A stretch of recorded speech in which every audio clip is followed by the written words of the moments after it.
Clearly, Suzanne took the day off. Clearly. Oh, Celeste. No, not the dice. She's going after it. She's gonna goblin more dice. Alright, we're live. So, unfortunately we had a miss last week. So just as a brief recap. Y'all are going crazy and trying to kill each other. Or save each other. It's really weird. Except me. Yeah, except you. You're the only one who's sane. And you're unconscious because Anastasia decided to bat you into a wall at full strength. I like that.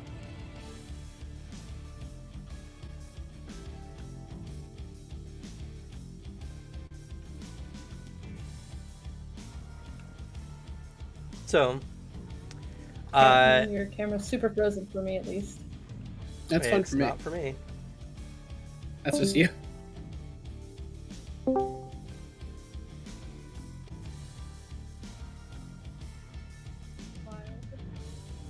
I hope that's better. Hey, good for now. I don't know what caused it. Bad internet. Probably most times the case, computer doesn't know what to do with the bits of information coming through, not all at once, so it guesses, and usually it guesses wrong. Anyway, so as Anastasia is desperately trying to get Sebastian away from Alexei, Finwith is trying to stop Alexei, who's trying to stop Anastasia from eating Sebastian. Sebastian's having the best nap of his life. Yep, with all his broken bones. Welcome to the party, Ripley. So, Alexei has spun around, and Finwith has transformed into a demon shape with no control. And now There was Alexei any chance of him is... getting his shit together. It's gone now. And Alexei is now about to unleash a power he has not revealed before. Hiding things from me again. That makes me angry. Like I want to rip your face off. I can keep up this transformation for 17 turns. That's cool. You guys won't survive 17 turns. I don't know. I've seen our combats before. There's a lot of times where we're just whiffing each other over and over again. That is fair. Our dice have a nasty habit of dragging things out painfully.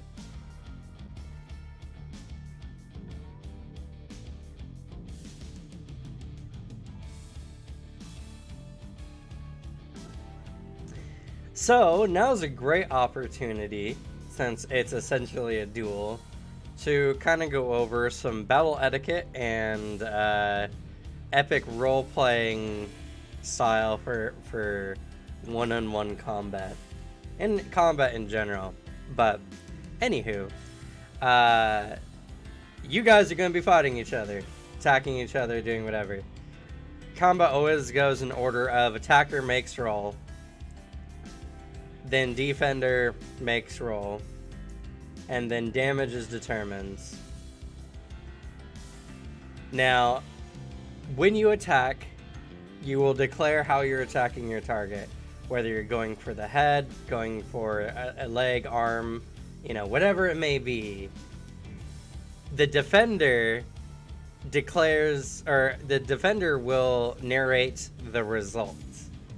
So after the damage is done, or determined anyway, the defender will roleplay out how they attempt to dodge and how they take the damage.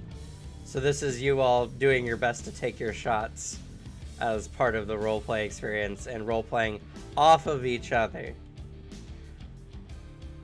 Because if we're going to have player versus player combat, it better be interesting to listen to than just a bunch of numbers being spouted out, and mostly just me doing the math. So, Devin, you What's have up? permission to do your worst, but please just don't kill him. Well, like we said before, Alexi is still conscious that something is wrong, so I'm sorry, That's I'm not. I know. Put me out of my misery. I am unfortunately going to try and maim you. Fair. I mean, in the end, this is just combat, so nothing changes. Just how you guys roleplay about it. And I don't know, did we roll initiative last time? We have not. Alrighty. So, go ahead and roll for initiative.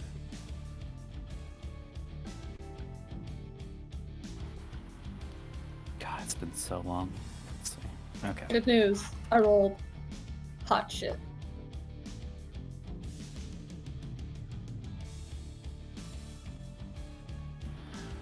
Let's see. I didn't roll particularly great, but Alright, better than a 10.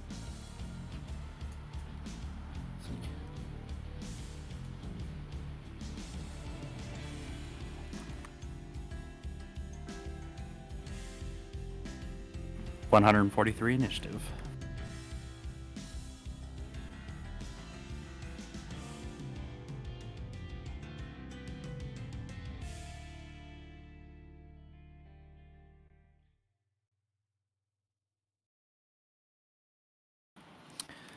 All right, I guess let's start off this combat.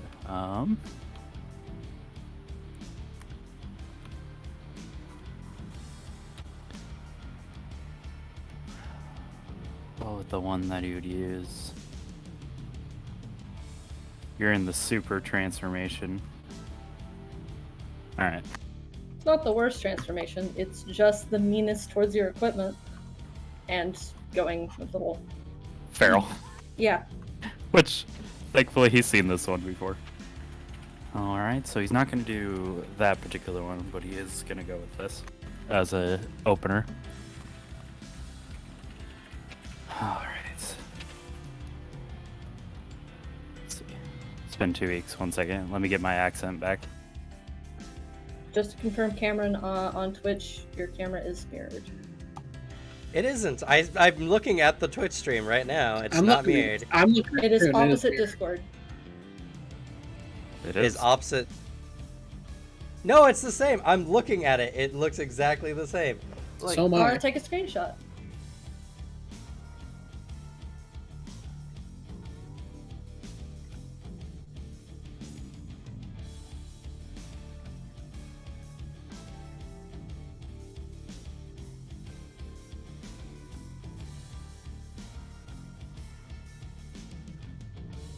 I mean, like, yeah, mine is too. Like, I noticed.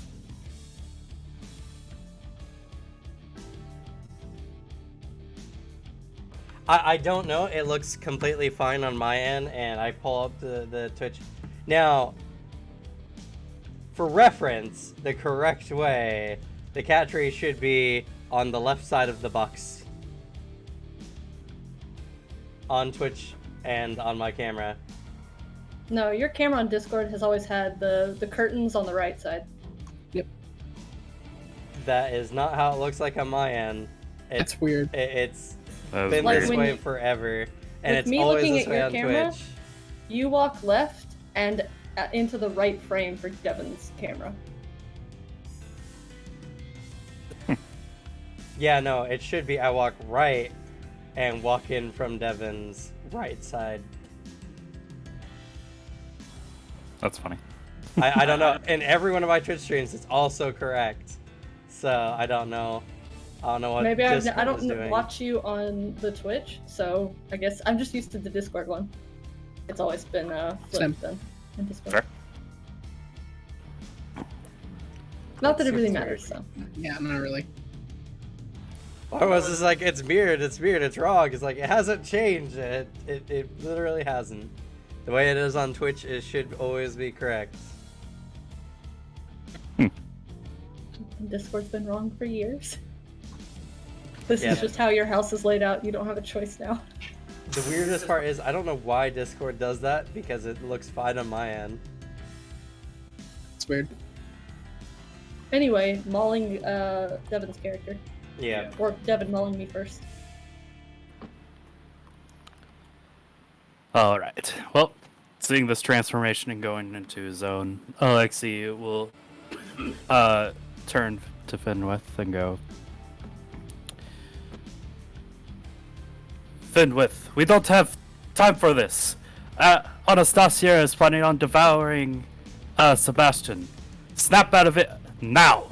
And he is going to accumulate this turn and hold his action. He'll do a leadership role as well. Why not?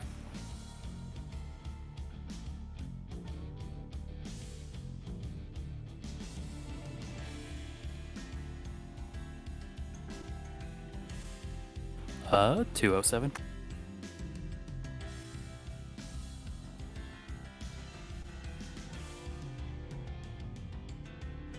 Okay, what are you attacking on Finwith? You gotta give them something physically to It's work with. leadership. Attacking it, he's holding up. Oh, I'm position. sorry. So, things in chat. But that's his turn, though. He's gonna try and snap Finwith out of it. And let him know that Anastasia plans on eating Sebastian. I'm trying to remember.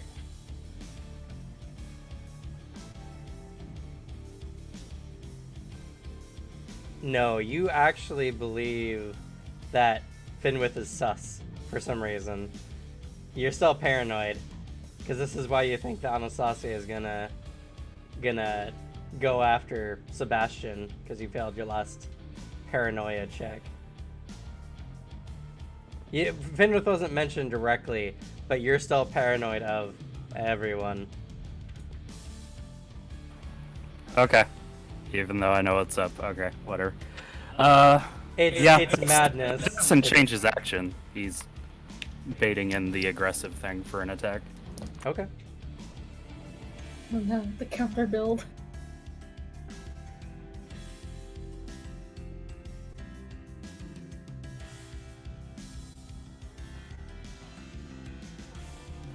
You see him take on a very defensive stance then, So- rather than saying all that.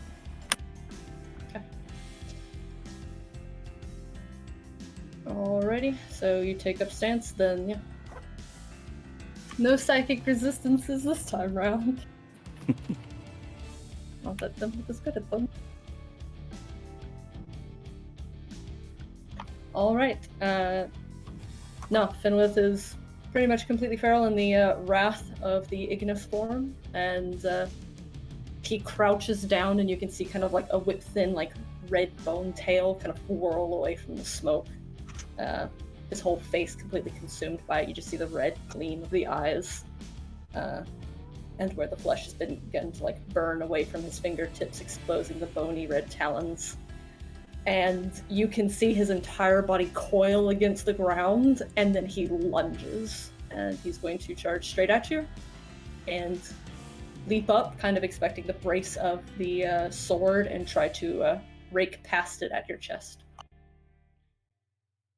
Alright, as he goes for the attack, he's going to use his technique Armbjorst. Or Armbjorg, rather.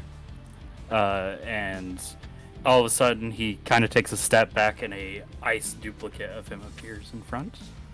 But still do a roll-off.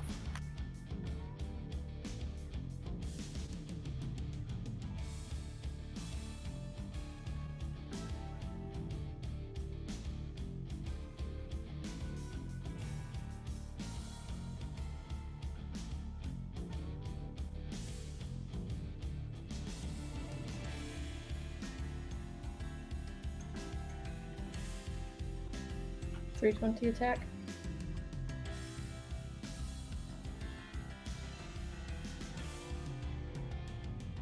.380 block.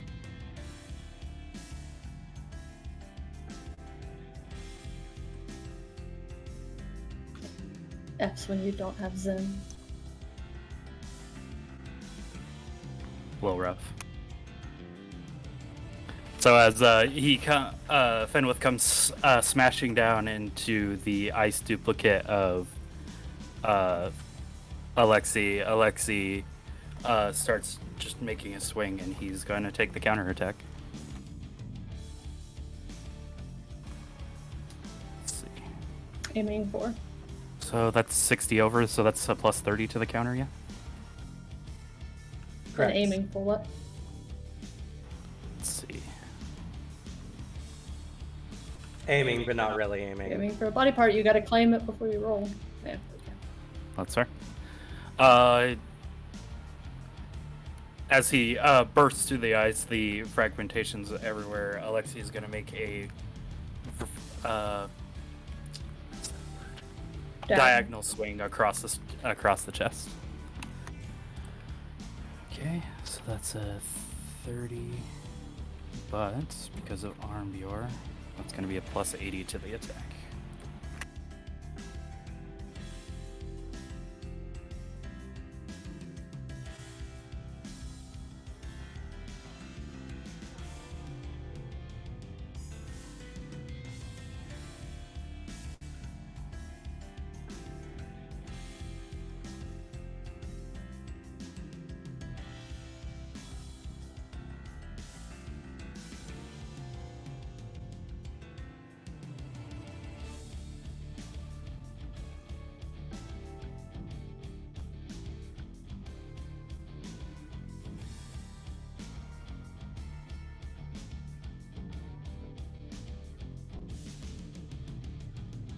Oof.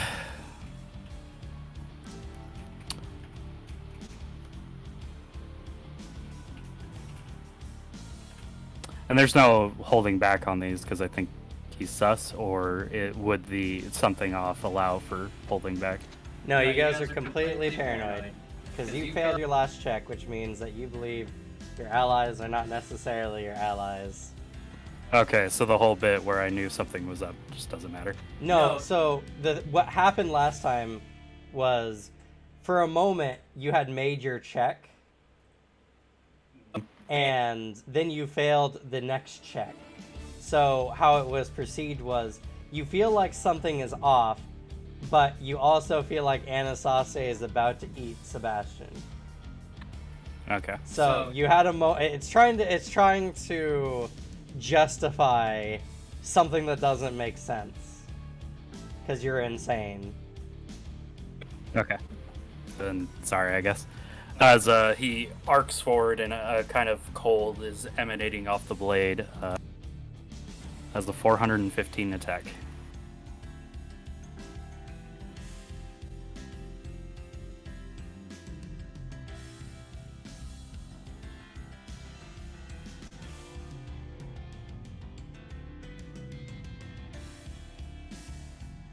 All right. Well, upside, I have over 200, so my fumble goes down by 1. Oh, Rough. Downside, that's still a 4.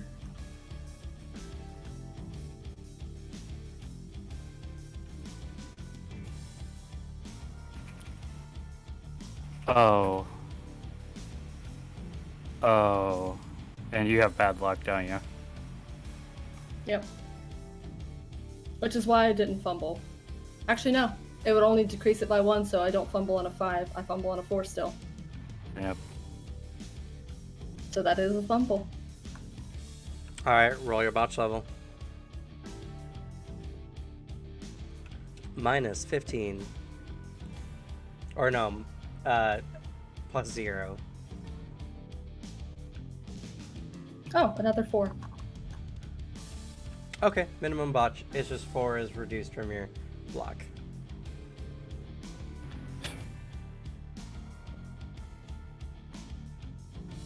Brings it to a 220.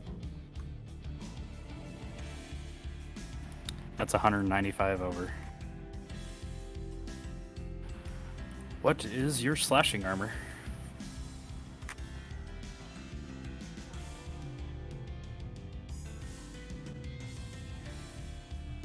Cut, you mean? Yeah, cut. Yeah. Playing different games Two. happens. I just had to make sure. So.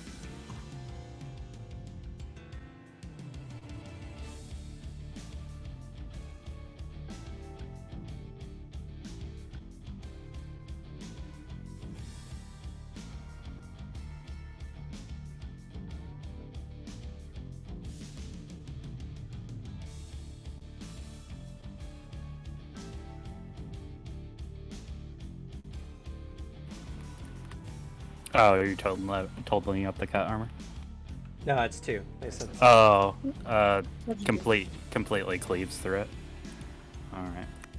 Oh no, I'm sure your armor pin's too high for that. It's a 3, yeah.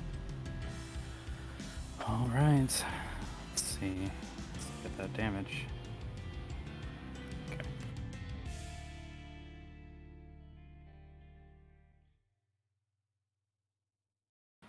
That is 266 points of damage. That's 1 over his current health. You carve into Finwith, and when your blade goes up and over to the side before you pull it back in, he goes with it.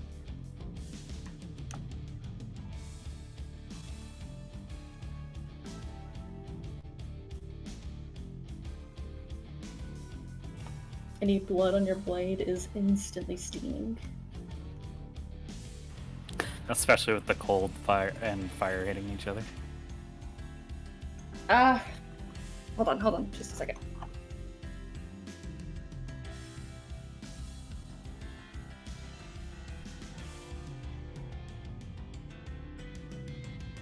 That's Anima for you. What should have been an even combat can end in a turn. Just based on the rolls.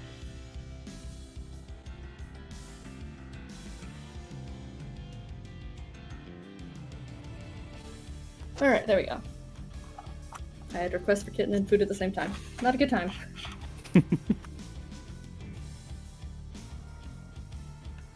Alright, so with monstrous Finwith collapsing to the ground, you remember the reason why you were chasing out after this and begin pursuit again of Anastasia and Sebastian.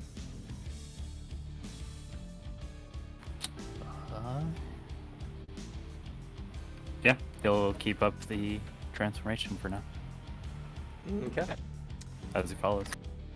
And we'll try to speed up, even though it doesn't really matter trying to follow Anastasia. He is the wind.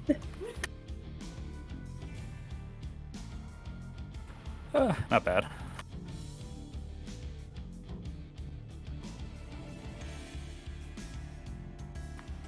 That's a 146. I don't know how the slash got there.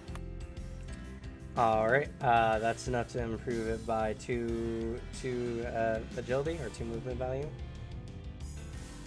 Oof. Going at an 8. Oh no, a 9.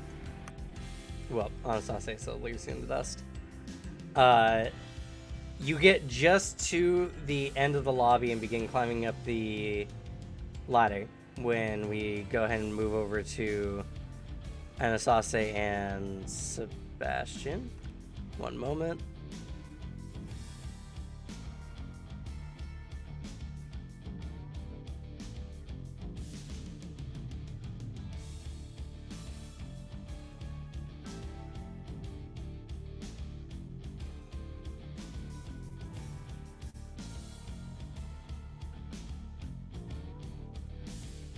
This cat is a proverbial dice goblin. She's entertained for hours with this thing.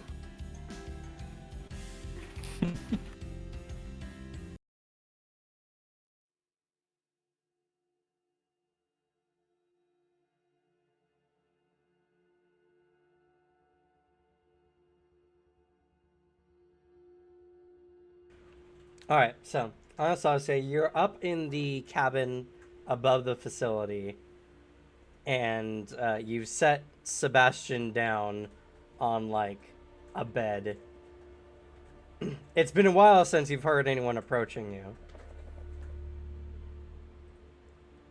And Yeah, so you feel that it's safe. Do I still need to make a paranoia roll?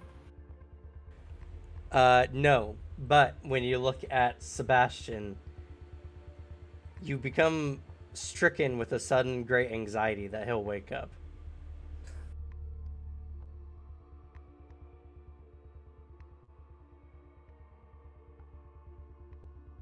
Just After- takes the pillow and I just had my character development piece.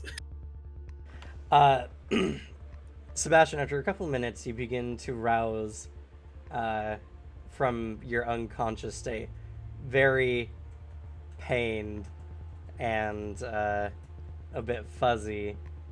And as he begins to stir Anastasia, you go on guard. Just a breath, but stops short as he feels just pain in his ribs. Anastasia's on the other side of the room. He like slowly works his way up, helped a lot by psychic abilities. But he looks across to you. What happened?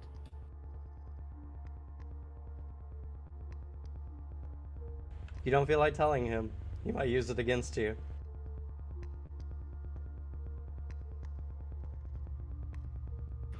He remains silent and just continues to just keep a sharp eye on you. Especially to the lawbringer he knows you carry. Unfortunately, you can't see that because you're wearing a full suit of armor with a helmet.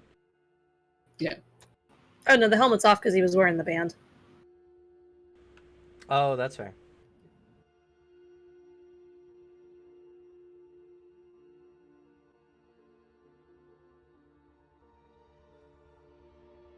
It's gotta like, doesn't really happen. Racking his brain of like, what would someone social do in this situation?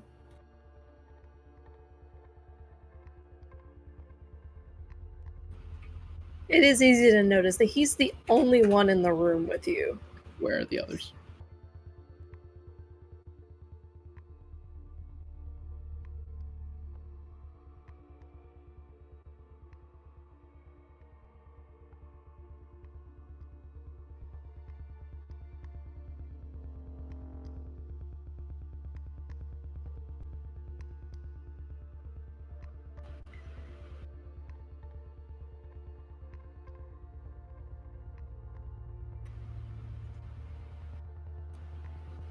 They were behind me.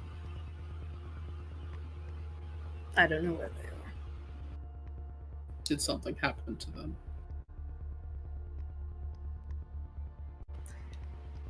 Just stay silent. If you don't tell me what's going on, I can't help fix it.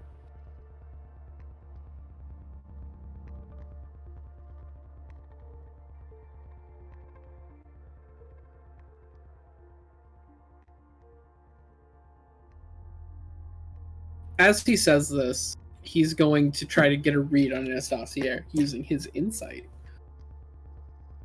Okay. Anastasia, go ahead and roll your composure. Aimed people skills, man. Sebastian, bench. I forgot to get my dice. I gotta take one out real quick. Damn it, I didn't make the call at the beginning of the session. I should know better than to trust y'all to get your dice. Alright, we're good. I got them. They're right on the top, the ones I use. No, shit, that's a d20. 1 second, everything's fucked.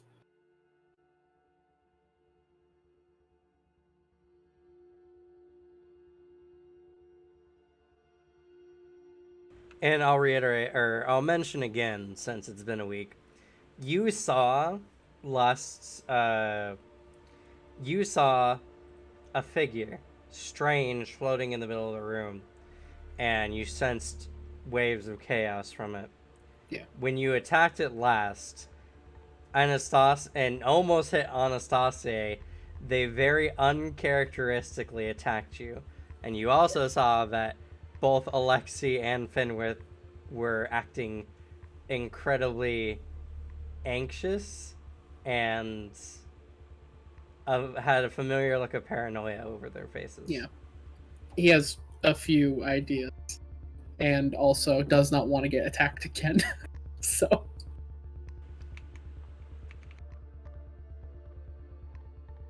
Oh, Jesus Christ, that was awful. It's better than your composure, so alright. I have garbage composure. I rolled a 7, so He's an angsty teen. What do you expect of it's him? 127. 127. All right. This confirms what you think. Anastasia is not in the right state of mind, and the paranoia and the apprehension they show looks fake. It looks like their body is doing something they don't necessarily want it to do.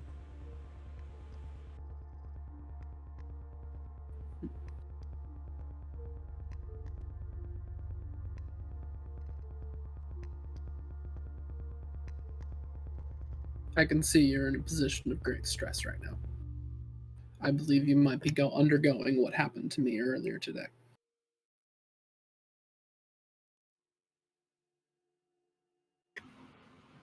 Hand on the sword tightens.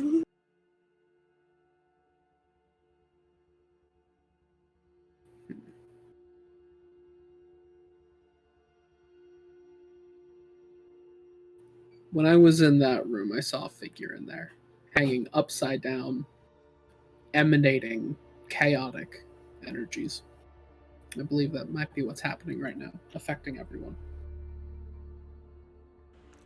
Sebastian, you believe that unless you make a really good point by rolling either a leadership or a persuasion roll, Bad at both. your words will fall on deaf ears. Yeah. Well, there's one thing he can try. As he's going to try to subtly cast Destroy Matricy on Anastasia. Okay. Maybe that'll work. Go ahead and go ahead and do a sleight of hand for me, please.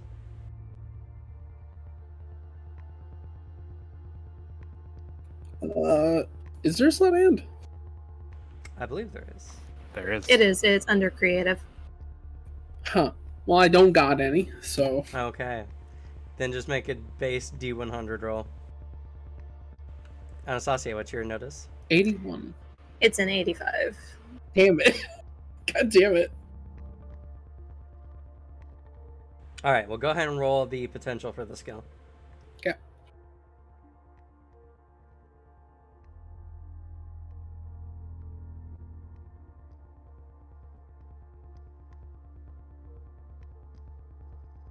All right. Oh, fucking math. God damn it. That's going to be the very difficult 140, so I can destroy a difficult level power. I am just under the very difficult level. Okay. So, and you spend a psychic point, right? Yep. Okay. I can So only do that one more time. you sit there and you focus, and you need to target them with this ability. It requires a projection roll. Okay. You make a sudden motion to aim, and I need you both to roll initiative.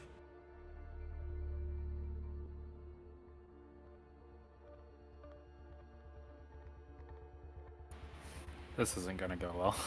Probably not. Cameron trying for that TPK. It's evaded him for so long. It's okay. He's just tired of our campaign. It's fine. It got too powerful. You guys are powerful characters, so this is the most difficult I can literally make it without you guys fighting arbiters.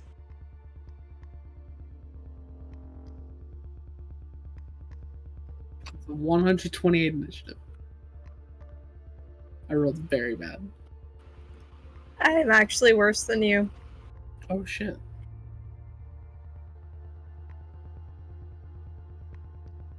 Oh shit. I rolled a 2. Oh god. Under by 11 points. I rolled a 2. Botch team. Alrighty. So, it's a sudden movement. Sebastian, you raise your hand up to use an ability, and Anastasia, you see it. You lunge at him, clearing half the distance of the room in a fraction of a second. But because Anastasia is hell-bent on cutting you down and confident that they can get to you before you can unleash your abilities, they are unable to dodge the invisible attack, essentially, you're making on them. Yep. It's 291 was my projection.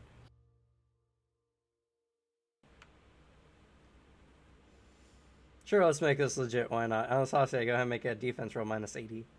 Oh, minus 90. No, minus 170 for surprise and invisible.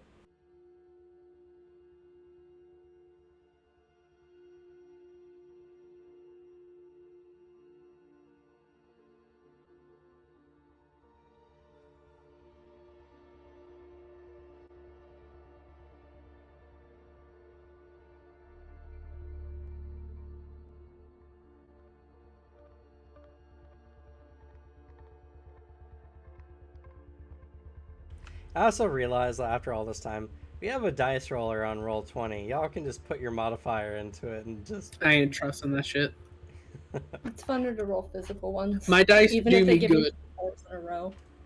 I know, but math is hard.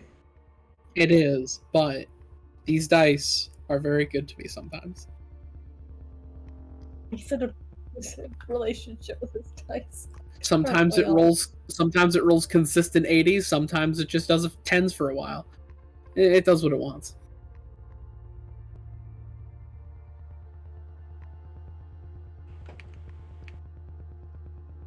Okay, yeah, you... So yeah, that's a 120 dodge. Okay, so... Anastasia, you halt yourself a mere moment from cleaving Sebastian in half as your mind suddenly clears.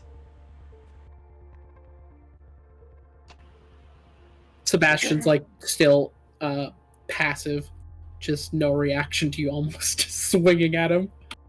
This is a sweat drop somewhere. Is that better? Drops the sword. And backs up a bit. I take it the others are affected by this too. Now that my head's cleared, I do still have memory of what happened. Yes, you all remember exactly what happens during your less than lucid states. You even know what was going through your mind at the time that it happens.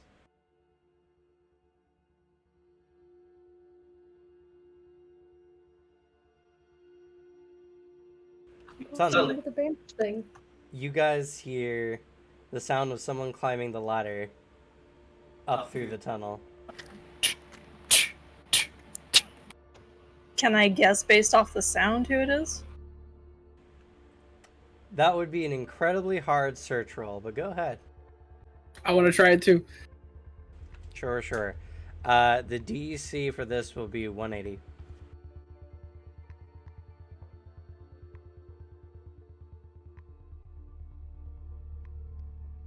You have to hear the special nuances of good climbing gear. Kidding.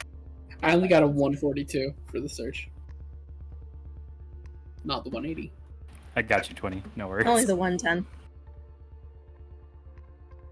Alright, then yeah, unfortunately, they're both relatively close in size.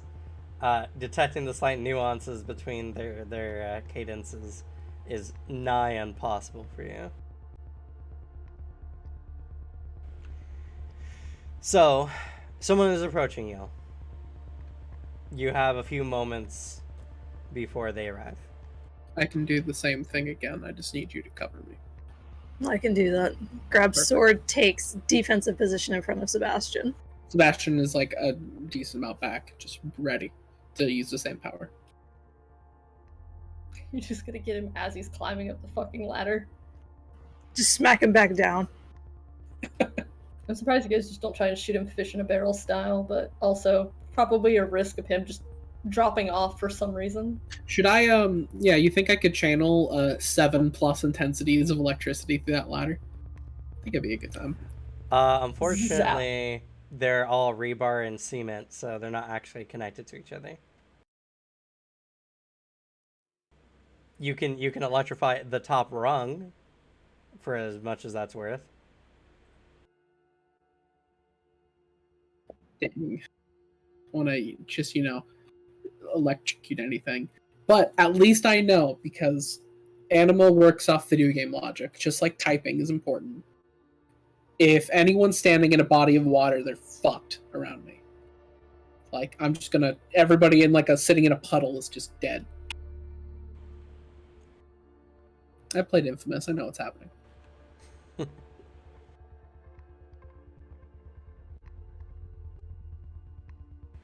Anyway, what do you guys do? Wait to cast Destroy Matricy again. Anastasia is going to wait to counterattack. Okay. If you have a round, Alex, don't forget you can focus. Then I will focus. I think I have the tree of how much focus it can give me. Yes, I do. Plus 10. Plus 10 more. Yes. Plus 10 to my potential.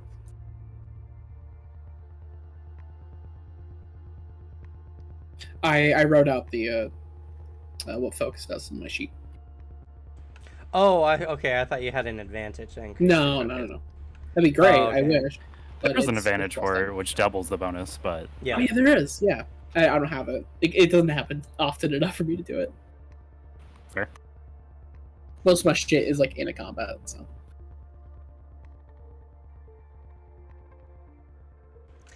Alright. So,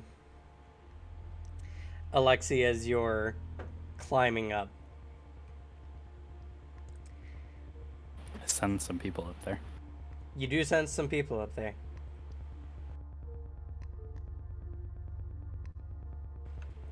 Maybe 10, 15 feet away from the entryway.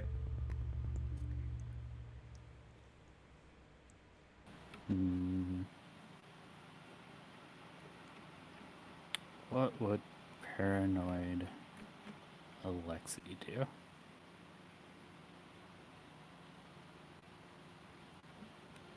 Oh, how many turns is it taking me to get up here? That's also important. It's taken you several minutes to get this far, so your form will probably be more than down by now. Oh, he probably has dropped it by now, yeah. Especially trying to catch up with Anastasia here. Just as a reference, you guys were still in the large, flat terrain biome when Anastasia had gotten outside of this place. So, it took you probably at a sprint, probably 5 minutes to get to this point. That's only because I destroyed the window. That's why he got here in only 5 minutes, because you destroyed the window. I wasn't gonna run back through the first trading room. That thing's a fucking maze. Fair. True. Fair. Well, I can't use that for an hour. So that's good for you guys.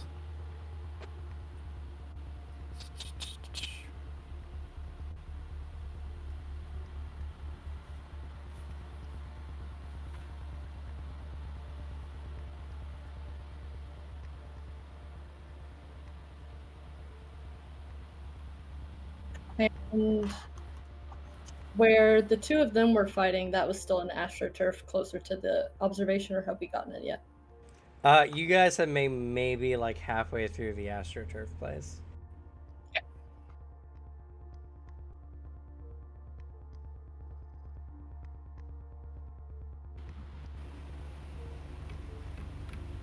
Okay, nothing prepared currently. So, just makes his way up, but is careful.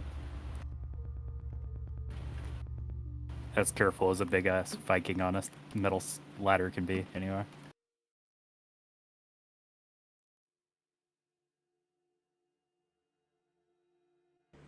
Okay. So as you begin creeping closer and closer,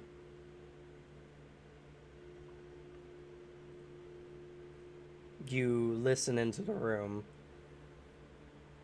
You hear nothing really. It's abnormally quiet. Oh, I might. I have a notice of 170. It's more that they're not making noise.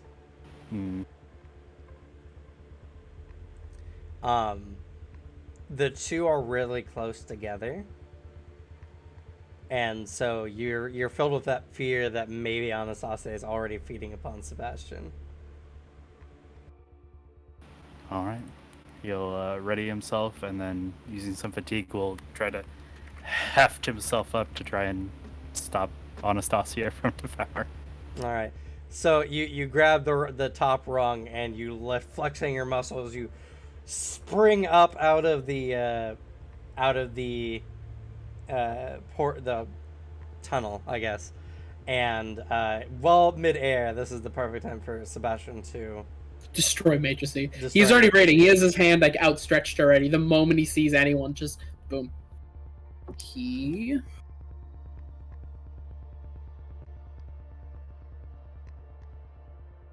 All right. Not bad.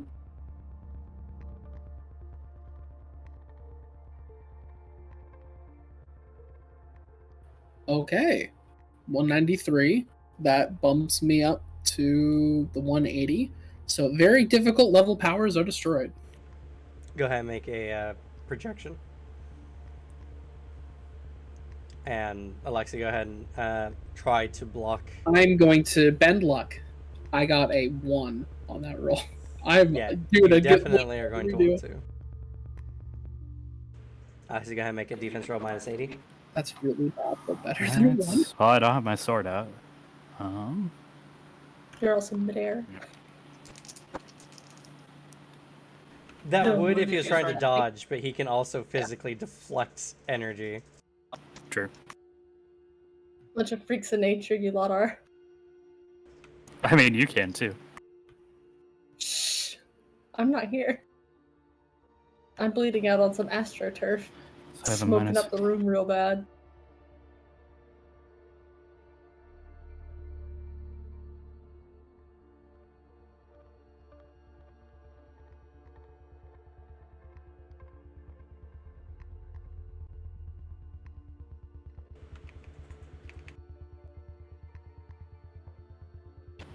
$191 block. Again, rather easy.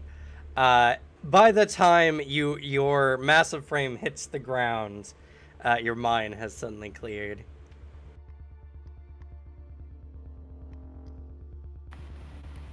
Huh. And just like them, remember everything in perfect clarity, including what you were thinking. Yeah. There's like the initial like he's up there and he looks like he was like ready for a battle, but all of a sudden it's replaced by confusion as he realizes, why would Anastasia eat Sebastian? Sebastian doesn't like physical contact. Yeah, that's his concern. Yeah. I like that. I like that line of logic, though. It's like a really like wholesome way to view it, instead of like. Yeah, that's why Fenwith does it most of the time. And then there's an active like panic on his face, and he goes, Fenwith is still down there, and he is currently down. Then look, as Sebastian moves over, as he just kind of goes down the the ladder, just floating. Alexi follows.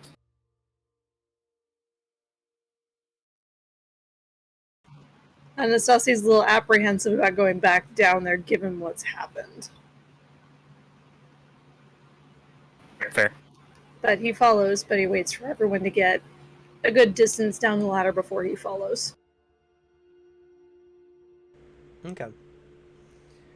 As you guys enter in through the facility and even going through the lobby and the observation deck, no clawing madness at the edge of your mind, similarly to how you first arrived.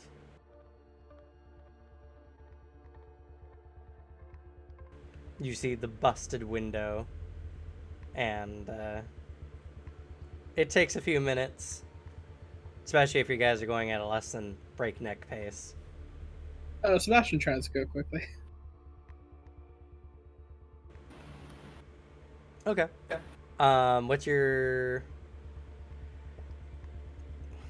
Let's see. What's your potential bonus?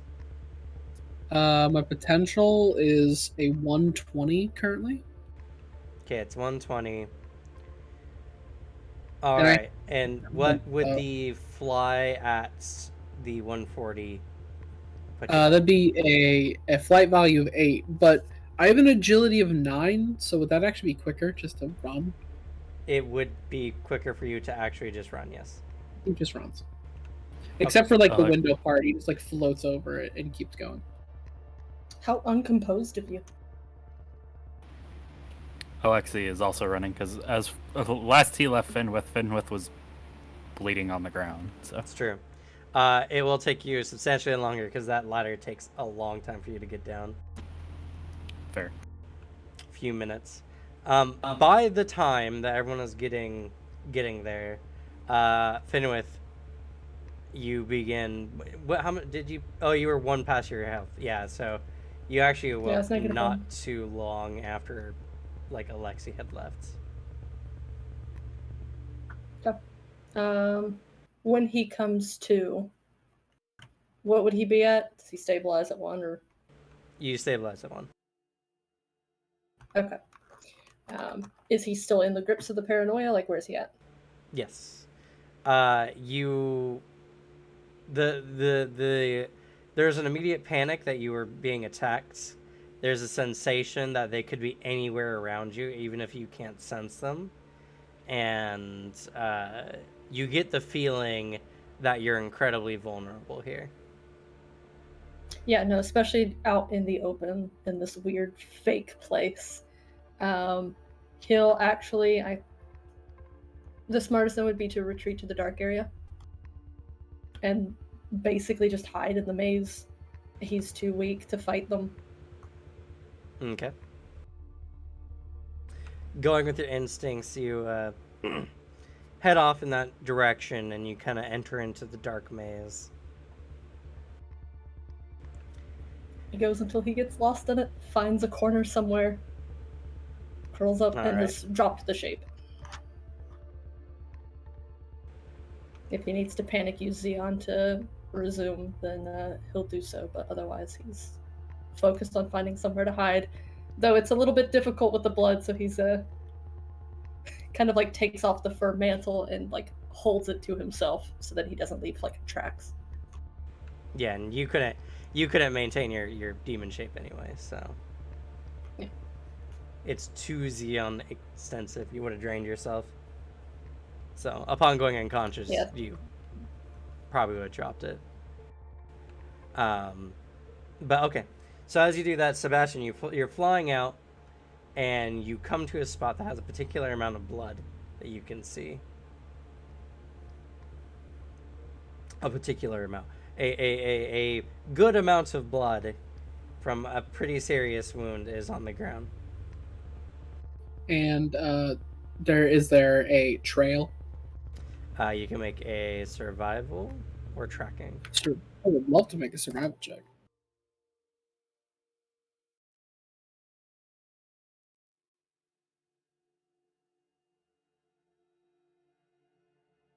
Jesus. 111. Yes. Due to the amount of blood they were losing at the time, or had lost at the time, you can see a line of it heading out, and it takes you not too long to figure out that they had gone into the dark maze. Sebastian goes through. Do you have? Let's see, because if I remember correctly, yeah, you guys just followed Anastasia out. Yep. We also I mean, broke you'd be a able to- bunch of lights on You'd the be able way to in, find so the we had a path blind. backwards.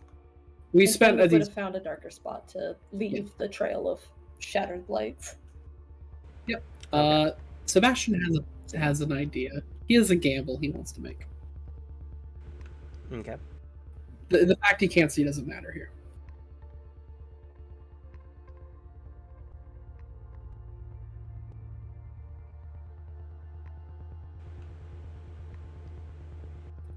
When he enters in, he's going to activate motion detection, just to help.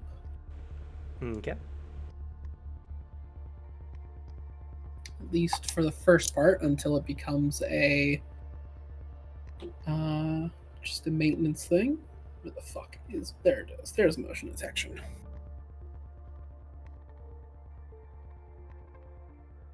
Oh my god, these dice.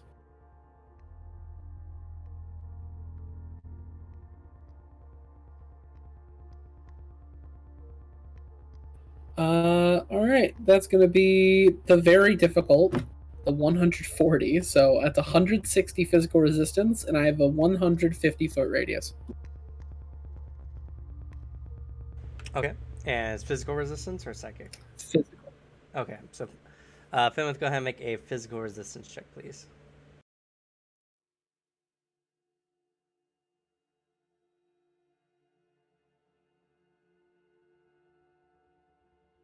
I fell. 164. You don't detect him. He's going to just assume that Finwith is staying still somewhere. Okay. As he enters in, he's going to see how far he can at least track Finwith. Okay. He's It's got a rough much idea. easier in this space as the floor is not like astroturf and uneven. But not too far in, it dips quickly into the shadows. Once he at least finds the direction, he's going to just put a hand on the wall and like follow. As he does so, he's just going to be calling out for Finwith. Speaking at a volume louder than he ever does. He's actually yelling out. In still his calm voice, but just projecting it a lot louder than he normally does. I'm just imagining someone trying to project with a monotone voice. It's just him. It's just his voice speaking louder. That's all it is. Roll physical resistance to not strain your vocal cords. Just kidding. He doesn't know how to He speak just from his loses his diaphragm. voice. Once you're in, Finwith, but louder. Fin, but louder.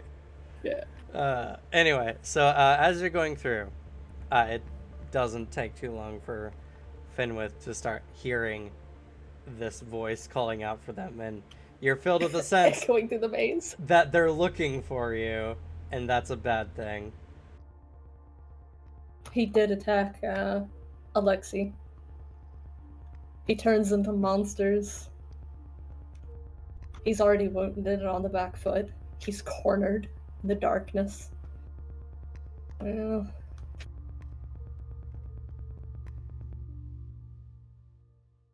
Starts yelling out just the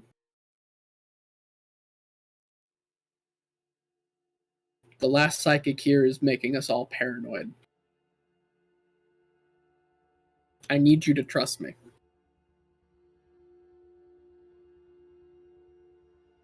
You know, monotone, but with a knife. Yeah.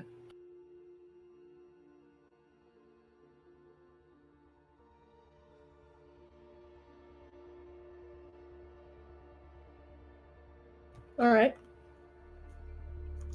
Finwith is going to take one of his regular shapes Okay. and use the acquire natural powers.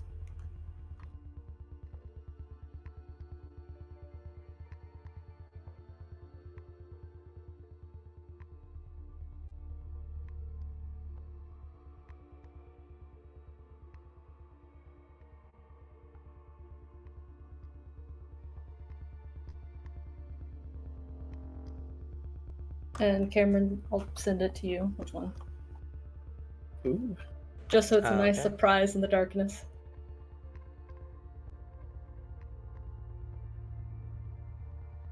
Knowing Vale, I'm gonna need creepier music. It's an octopus. You're about to get a hug. Oh.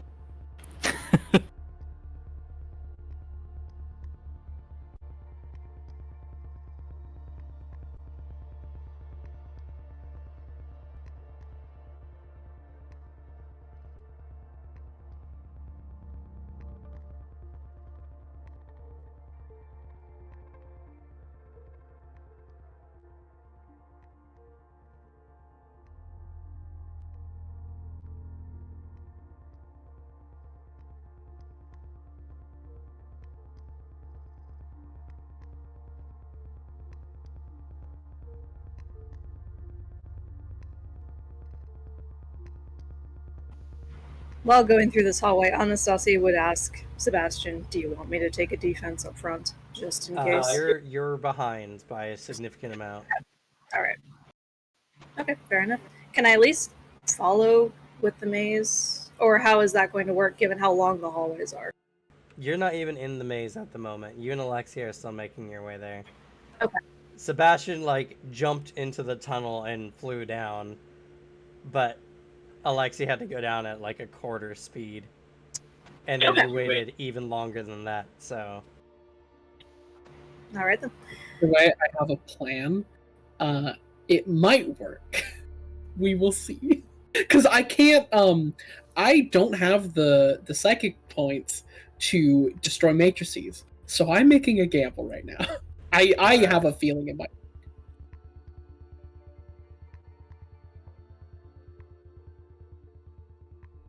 And man, good thing Sebastian knows what makes everyone tick. So. Okay.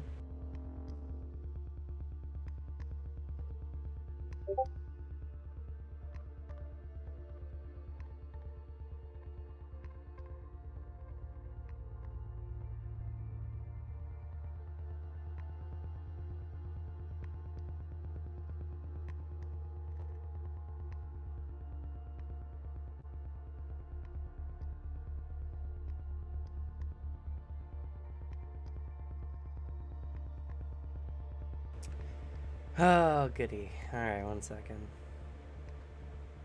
Yeah, sorry. But it is the most reasonable one. No, it's not your fault. I just wish for the love of God that Anima was a much more better written system. Okay. And it's that one. Oh, okay. 1 second. I have to consult a difference table. Oh no. Oh yeah, I'm back up with 1 hit point, right? Yes. Actually, I have a potion of life, so Finwith will also, I suppose, have to take that. That would probably be what you would do in that state of mind, yeah. Yeah. Yeah. As soon as he hears people calling, he probably remember that he does have it and go for it.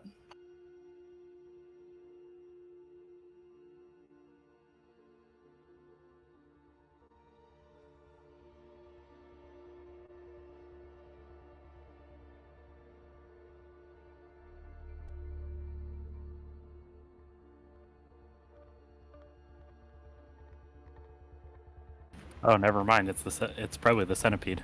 That's much worse. That's more arms to give you a hug with. Oh no. They'd be really bad hugging arms, though, so thin. For real.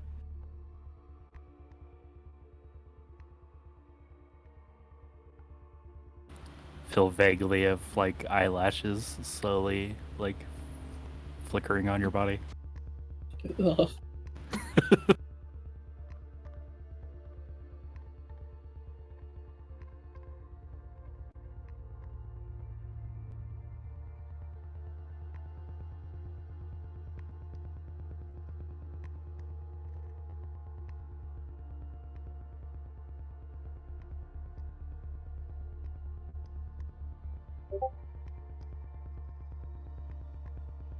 I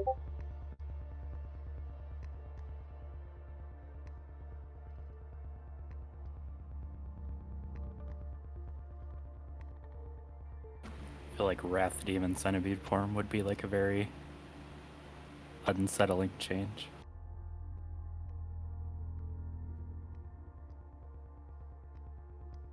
No Wrath Demon this time.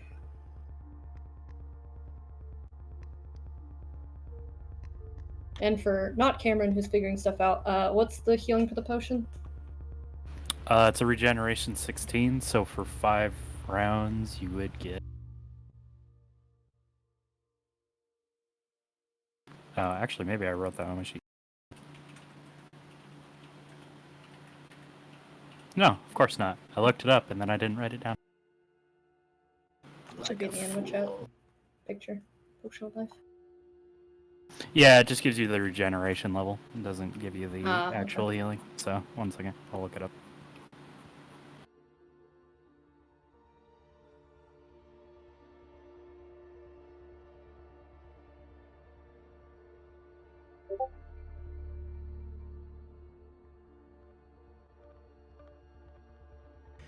Regeneration 16, you get 10 per turn for 5 turns, right?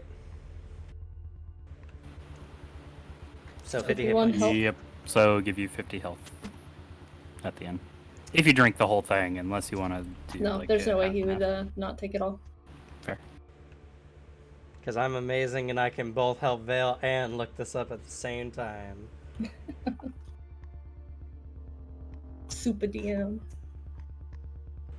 It just comes with knowing where everything in the book is.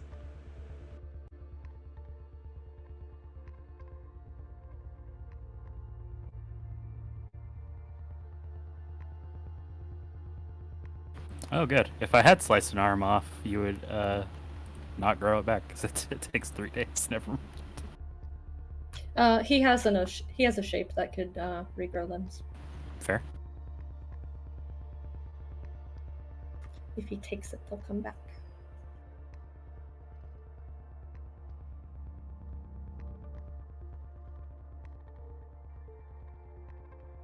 Yep, the true Cerberus allows for instantaneous limb regeneration.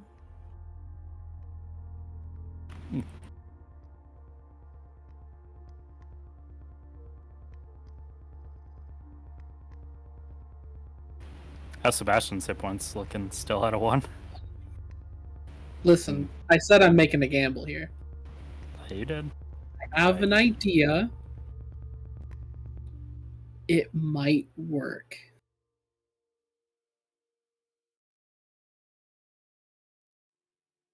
I didn't expect now for when Sebastian to use the information he's been like gathering on everybody. But he also has another plan. He's at least doing this for a lot less shitty means than he expected he would.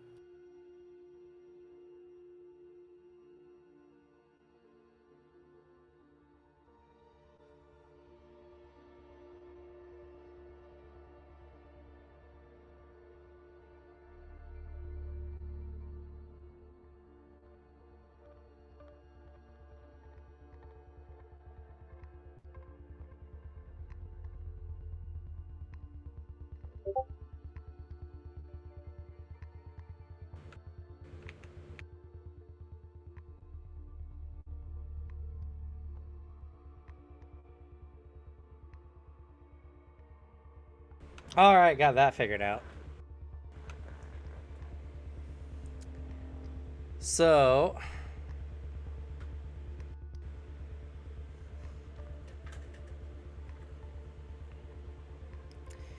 for all intents and purposes, I need both. Well, Sebastian, you're not being quiet. Finwith, I need you to make a stealth roll, please.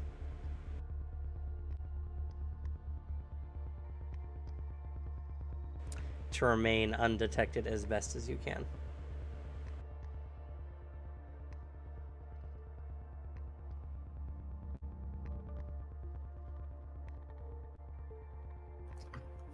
I'm moving in his defensive position, hoping he doesn't get found in the first place, but prepared if so. And Sebastian, what is your notice? 100. Okay.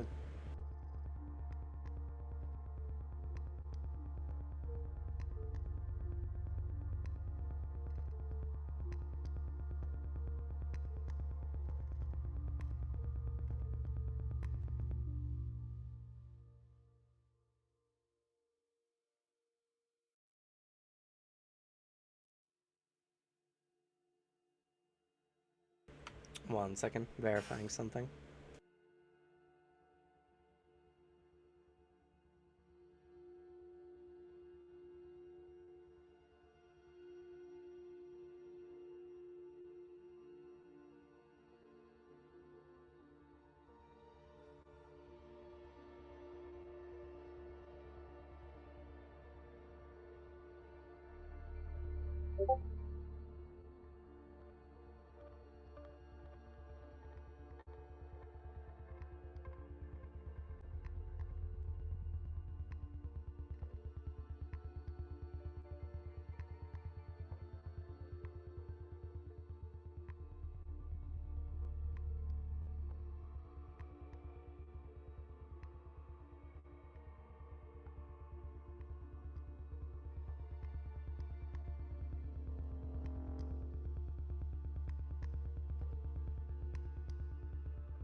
Apologies. Nothing in Anima is simple.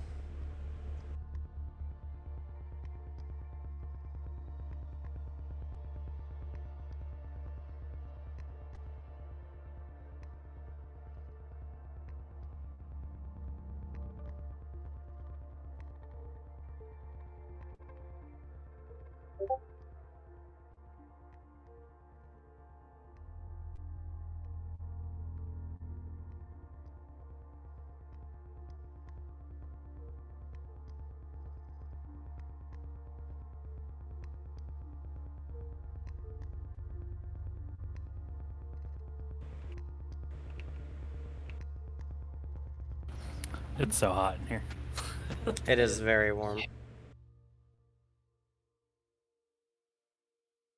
We're reaching that part of the summer. Oh boy.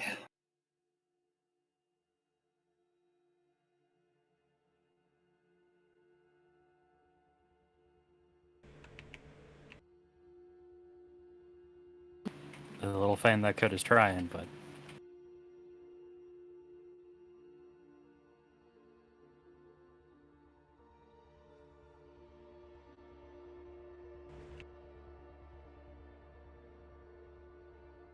It also doesn't help that our neighbors love to have their heater on during the summer as well.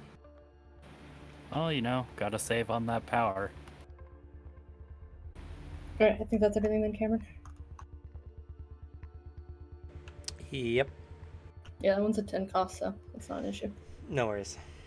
That's silly they don't have anything else, but you know, It'll work. it works. Either way.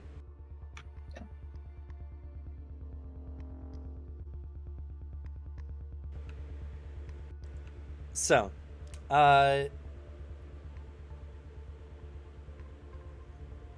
there is just silence as you're trying to call out and everything, Sebastian.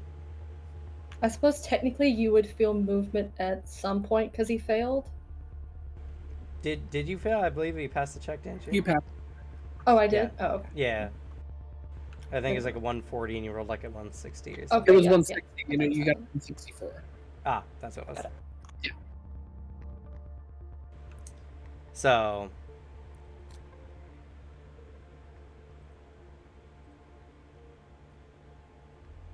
there is a moment where you're calling out again, and I need you both to make a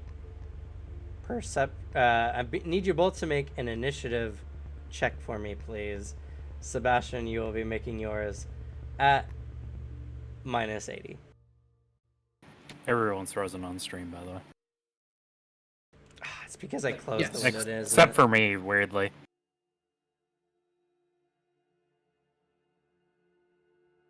1 second, I was flipping through windows. So I need another monitor.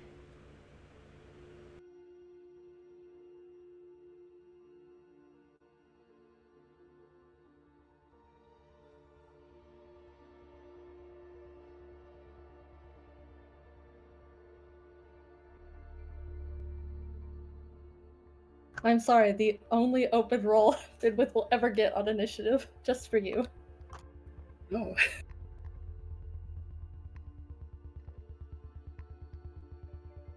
He didn't even get Astrid cursed and roll like shit on the second one. It's pretty average.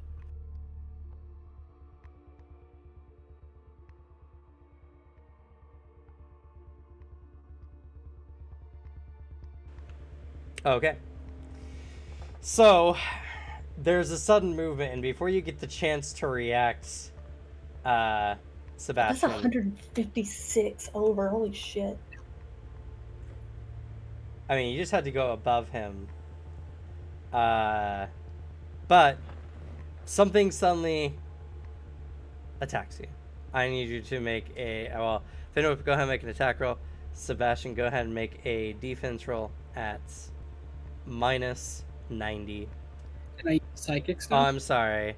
Yes, you can. It's actually minus because you're blind to the attack. Minus 170. Well, nope, still. You can still make you're it. at 1 HP. Yep. Sebastian. I said it was Which makes all this planning, Vale, pointless. He doesn't know that. I has no clue. know, I know. I'm more laughing at the fact that we sat there making statistics for about like 20 minutes when he has 1 fine. HP. It's very concerning to Fenwith, and he can hold the shape, so he tried to make it the best he could. No, that's completely fair. I'm more laughing at the system than I'm laughing at us. Please open roll. an open roll. Just letting you know that. That bumps up to a 180 to 1,000 life point shield. That's not what I'm worried about. Roll your defense roll for me, please. That's what I'm worried about. Hey, Dice, I'm trying to do something just really stupid, and it'll make just Vale very upset if I make this roll. Listen, Arthur escaped. Don't make me the one to kill Sebastian. That's not great. If it's not an open roll, you don't succeed. Yeah. What was the negative? I just want to know, just curiosity. Minus 170. That's a 105. Cool. Let's see here. Your normal size, Fenwith.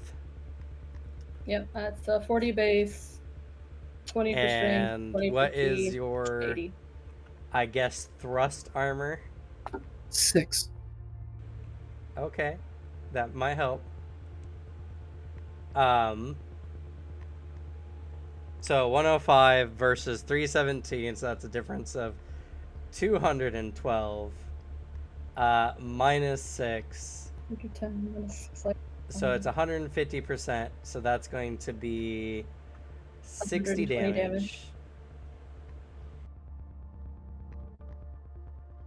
under 20%. It's 150% of 40. So it's 60 damage. 150% is one. Yeah, because it's 40 plus half. Oh no, I'm sorry, you were correct. It's 120. Yeah, my damage yeah. is 80. It's like,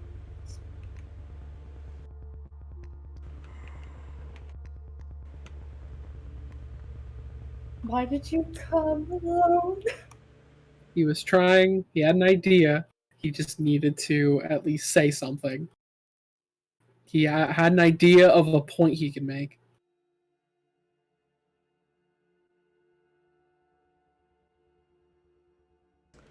That kills you outright. Oh boy.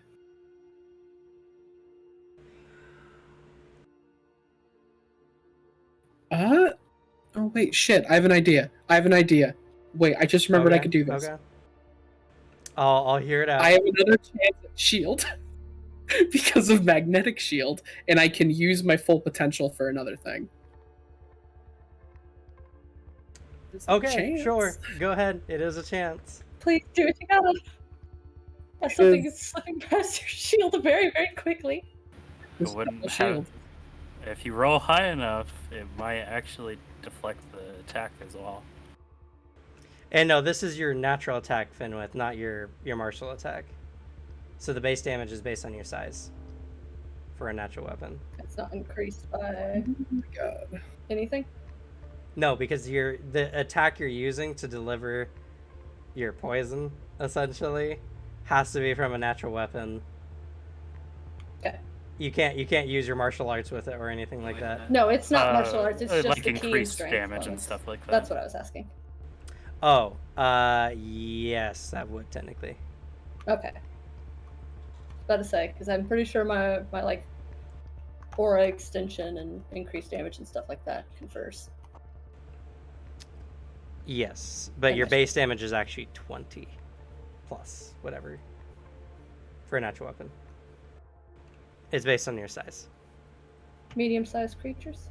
Yep. Base is Oh, I'm sorry. That was the initiative I was looking at. Never mind. It was 40. Yep. No, you're correct. Okay. Thank you for trying to help him by decreasing my damage, but unfortunately not. Let's try this. I have another shield. It's an 800 life point shield. I'm using different dice.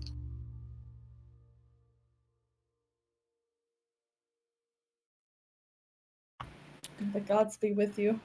I don't suppose your potential hit high enough to affect stuff that isn't metal, right? Nope. It'd be nice if I could block any kind of physical attack, but I didn't get up to the 240. Yeah, unfortunately, Finwith doesn't have a whole lot of metal. Yeah, so then that is irrelevant.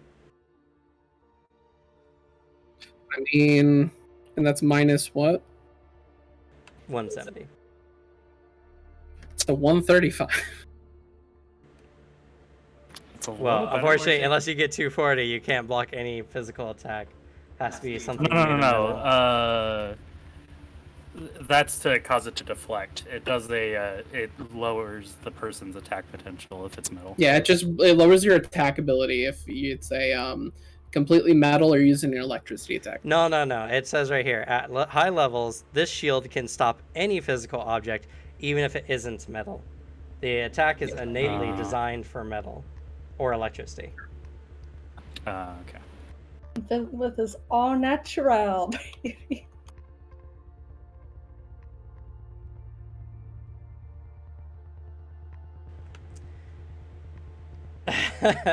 There's like a vice around your throat and then a whole lot of nothing.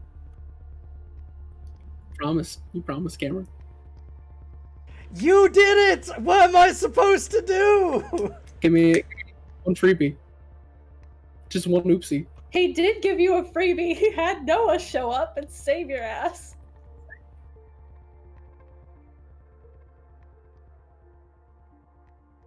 Finwith can't fix this. I got nothing.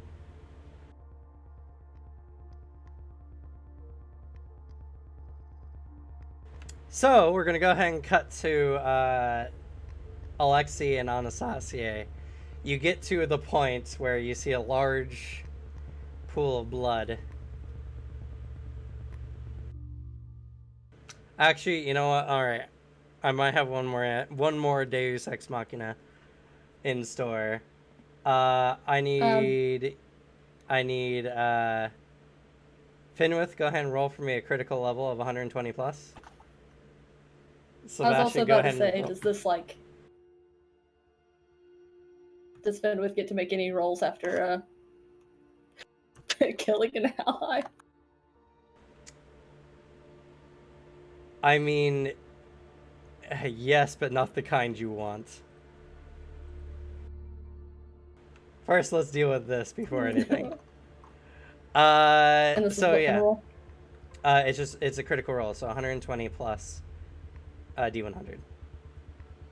Sebastian needs to make a fortitude or a physical resistance check. 172. Not bad. It's a 190 critical. Okay, that's not terrible. You don't lop anything off, nor is he mutilated. Alright, so we're going to go back and cut to Alexi and Anastasia. You guys see a pool of dried blood. No Sebastian, no Finwith in sight.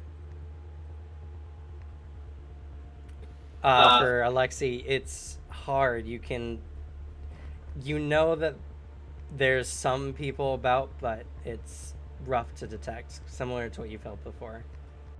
Hmm. And there's Especially the- coming right back. Okay. And there's the obvious, at least start of the trail of blood heading in the general direction they went. It is not obvious, but you can make a survival or a tracking roll on it. Is it obvious for a vampire? No. Just kidding. Oh, come on. There's got to be iron in the air I can smell. Oh yeah, there's a pool of blood in front of you. You definitely know there's blood about. That's not the question. Darn, I can't go full blood out with this. Fine. This is where I left Finwith before, but this room, I can sense them, but I don't know exactly where they are.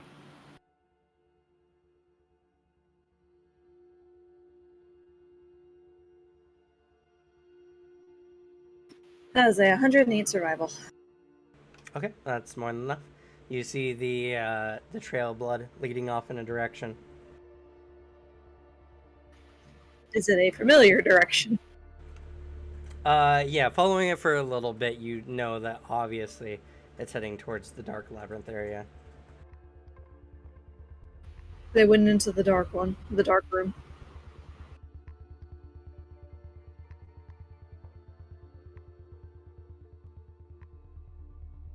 You coming, Alexi? Yeah. He kind of like zones out on the blood for a second, but he will follow. Okay. Once you kind of get into this area, it becomes a little easier for you to sense Alexi. You detect one life force. It's generally not a good thing.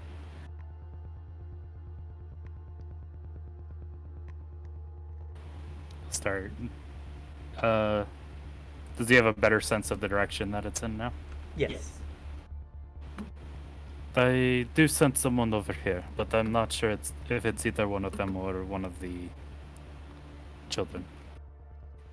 In the direction he's pointing, I'm assuming that's the direction we haven't smashed any lights.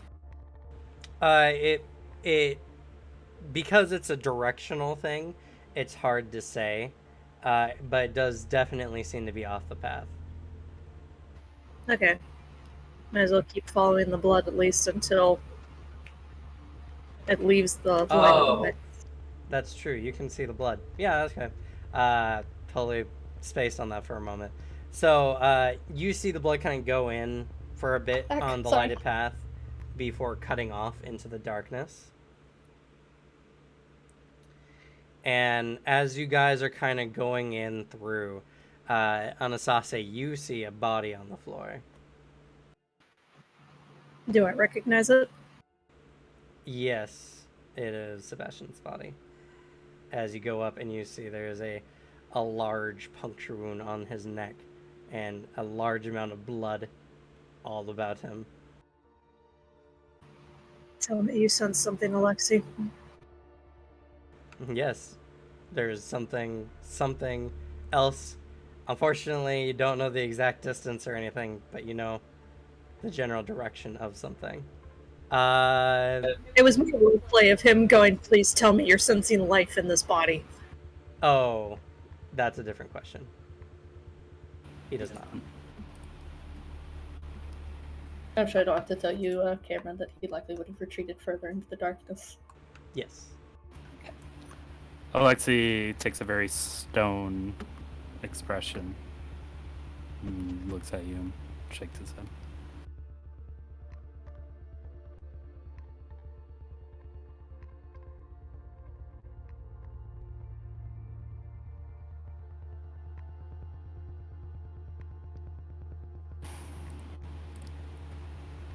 Looking it over, he has bled out recently.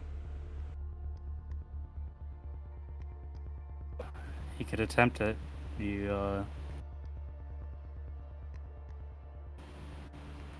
doesn't know if this will work or not. He'll try shoving a potion of life into him.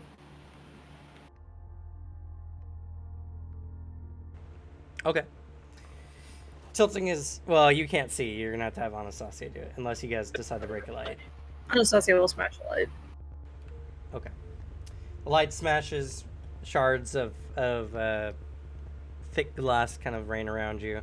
You can now see in full color and detail. Sebastian's eyes half open. It's a very familiar sight. And it's a very heartbreaking sight. Putting the potion in him, the wounds does close. He does not stir.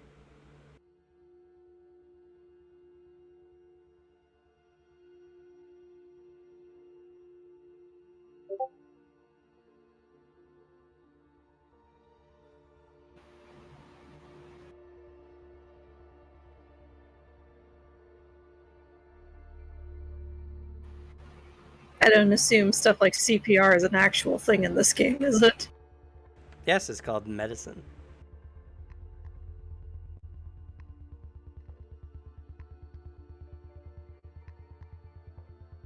Anastasia has no knowledge of that.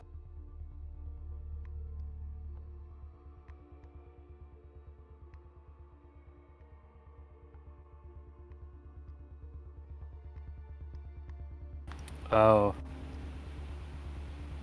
That's a good point. Who had the earrings on? Me and Sebastian. Yeah. Then you knew before we found him. Oh, No. no.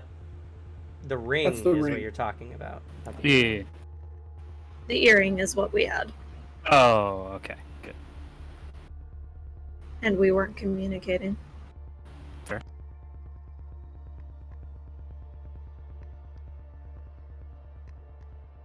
Damn it, Alex, you could have told Anastasia to book it. I was hoping I could say something before I got attacked. That's all I was banking on. Going You in went after a cornered 1 injured HP. Danable. I'm so then. sorry. He just needed to say one word, like one line, and then it might have helped. I'm sorry, bud. And you said it was recent. It seems rather fresh. And from where we're standing, can I see any more tracks of any kind of blood leading in a direction? Yes. Leading further in.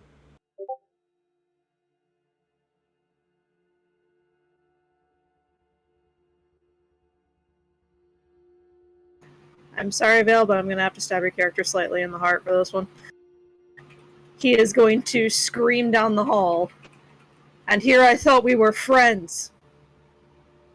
Some friend you are to kill someone that you considered one. Okay. Something interesting happens. As you call down the hall, Finwith, you become mentally assaulted by this voice that seems to call to you in a way.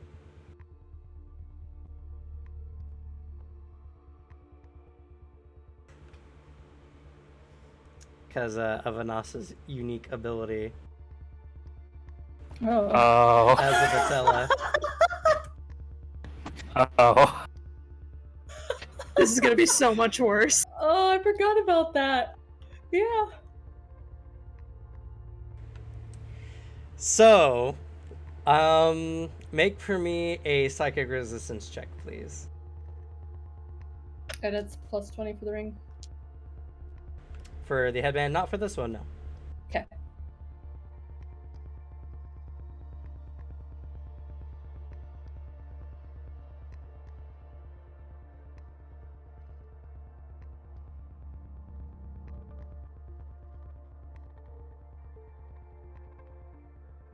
168 psychic resistance.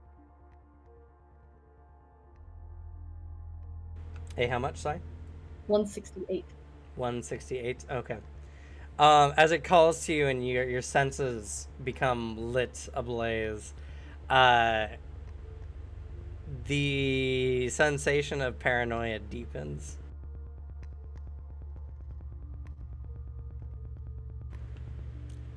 And as you try to escape in the method that you're trying to, you find that the ground is too hard to burrow through, filled with too many metal bits.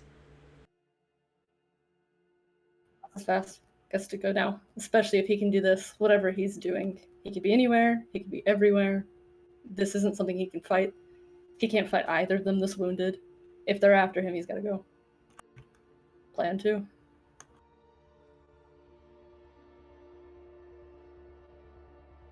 I'll let you all know now. It is not hopeless for Sebastian. It is a unique situation. Thank God for me, I don't have any other character ideas. Like, I'll be real. I'm like trying to think, oh, are there any other Anima stuff? No, I got nothing. Got fucking nothing. Can't believe you went in with 1 HP. I was hoping I'd get. I said it was a gamble. I just need to save one thing. Ishtar gave you a potion of life to use in case of emergencies, and you chose to ignore that. And Nas was going to shove it down your throat if he had gotten out of his paranoia. I mean, even if he had drunken it, he still would have died. That 50 of HP wouldn't have saved him. Well, Nas has no ideas on what to do because these don't work like fictional vampires in our reality. They don't reproduce other vampires by biting them. That doesn't work that way. No, because that's physical contact. Sebastian would hate him for it. I'm glad I don't care. Trying to consider something, but I don't even know if Alexi would do it.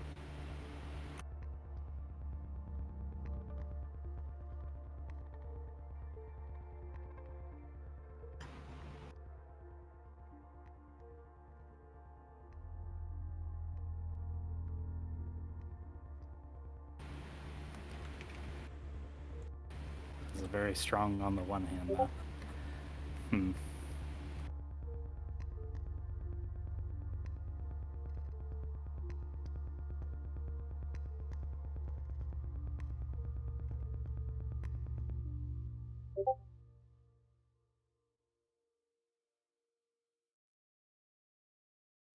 Yep.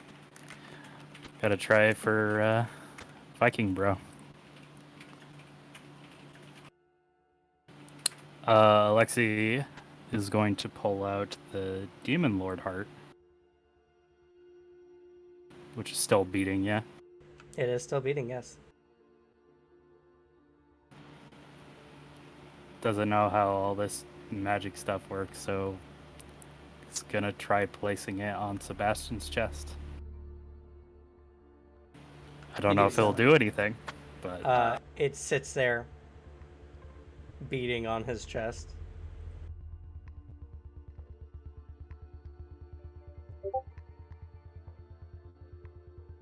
The reverse Temple of Doom. Just shove it in there. Actually, that is a good question. Given the Heartless ceremony, could he know if that's something that could possibly be attempted? I mean, you're confident that in his flimsy chest you could rip his heart out? No, not ripping the heart out, but if he were to place something there to see what would happen. Okay, never mind. Stupid question. I'm trying to think outside the box, and Anas is dumb as shit. We've all been there in the desperation. Plus, Yeah. people do that anyway. Like, when you're down to the wire, you're like, you think of literally everything just so there's something that you're doing.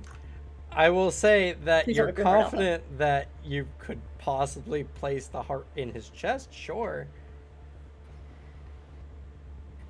Do we want to? Anas looks up at Alexi. Do we want to see if this will work? It may not. But I can rip the heart out and we can try putting this in its place. shut up, Alex, you're dead. You're not getting a vampire heart.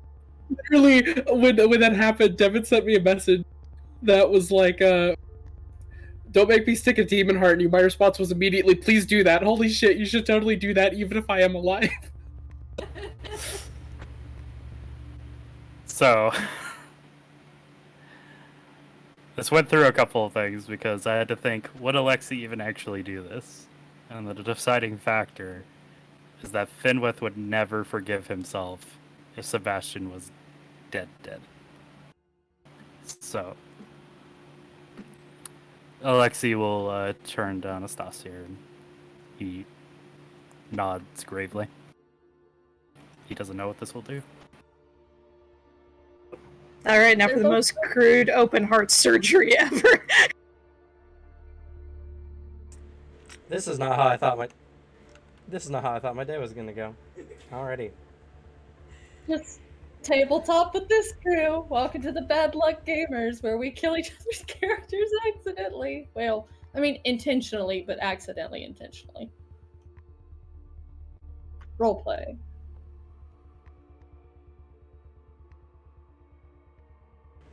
All right. So, what method? How do you go about doing this? Describe for me the process. I will give you free reign to, without a check, mutilate his body.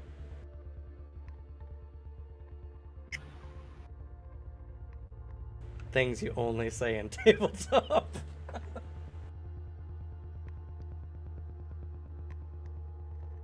Oh, the only thing that comes to mind for him is just reaching in and grabbing the heart, but he knows if he does that, he's probably going to damage a bunch of stuff. And he doesn't have the medical knowledge on what to do.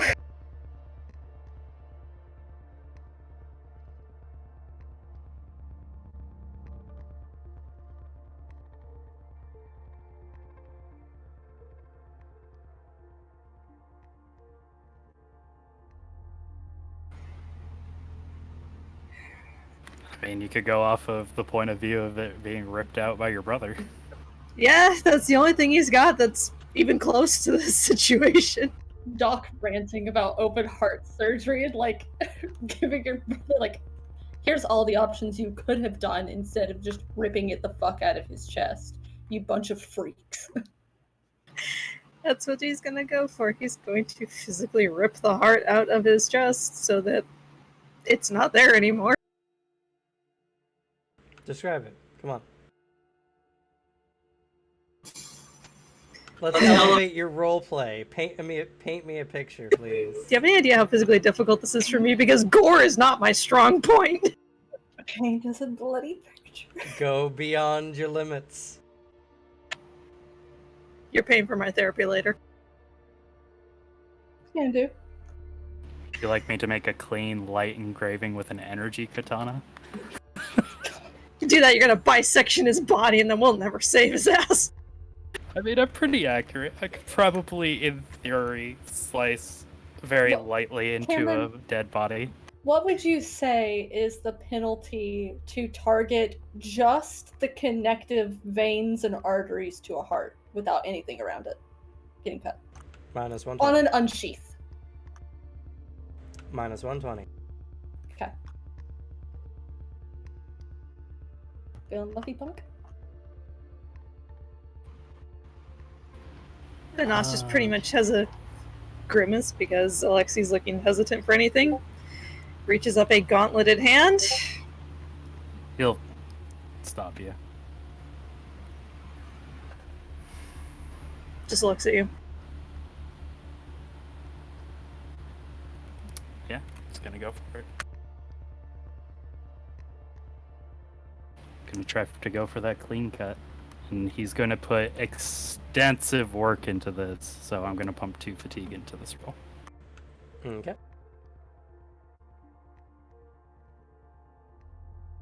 Whether that, like, improves the attack or lowers the penalty, I'll leave that up to you. It's the same. Fair. It's the same thing.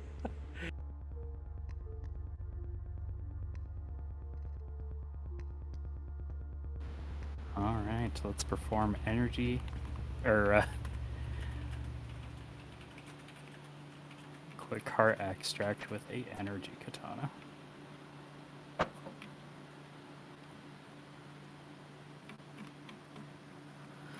Let's see. So that's going to be a minus 25 for the unsheathing. Do you need it to unsheath it? In order for it to be energy, yes. It's an EI Jutsu specific weapon. And let me just say, a katana is probably a lot more precise than a bastard sword. So, Yeah, I can see that. When the whole party has just got giant ass fucking weapons. No one has a dagger in sight. No, we do. I have It's the ice dagger from the Arctic Chimera. Christ. Finwith has a carving knife, but unfortunately you guys don't have a Finwith. And I don't think you want Finwith with a carving knife near his open chest right now. okay. No, he's currently being assaulted by a nos in his head. It's very unpleasant. Okay. And it's a minus 140 on top of it as well. You and your 120. animal whispering. Let's see. So that's going to be. Also, at this point, you hear some skittering nearby.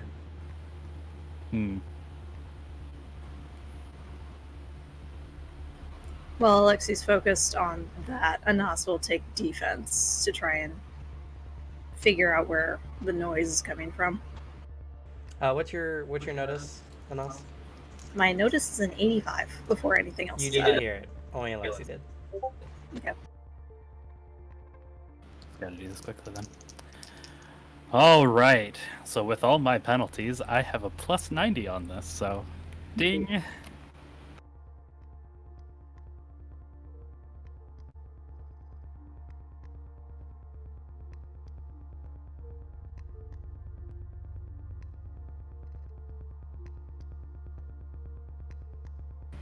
With everything.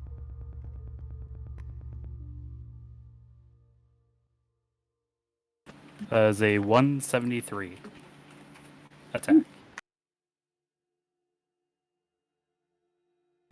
Okay. I need to subtract my fatigue real quick. Oh, God damn, I did it again. What's up? Frozen. Frozen. I'm hitting so many things.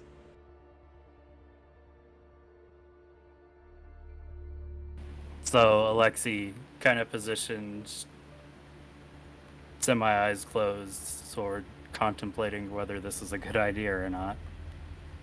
Kind of feel it, or can't feel the energy from you because you're currently deceased, I guess. Not a lot of life in him at the moment. And as he pulls the blade, the white light emanating from it, and he makes his slash.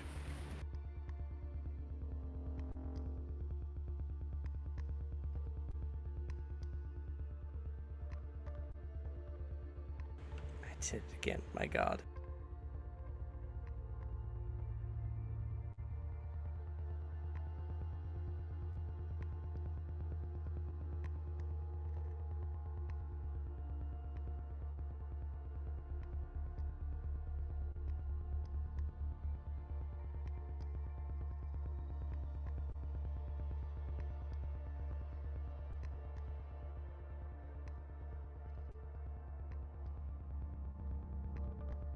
I really wish I could have a button to just reset that.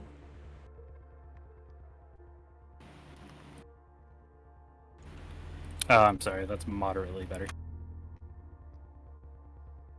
Not by much, though.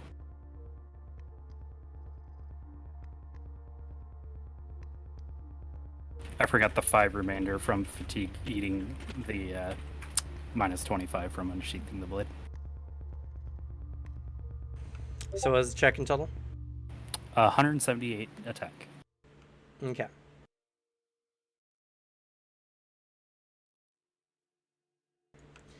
So you plunge your blade into the heart, or into his chest, and not very familiar with medicine, I imagine. You vaguely know where a man's heart is, and you cut around it, leaving a concave hole in the chest, to the point where it doesn't necessarily go all the way out through the back, but as deep as the heart, you kind of curve around in like a cone shape, more or less. That's your cut. Now describe for me what you guys are doing. Grisly detail. Paint me a picture. Well, Vale got too excited about that. Well, with the skittering noise coming, and as far as he's aware,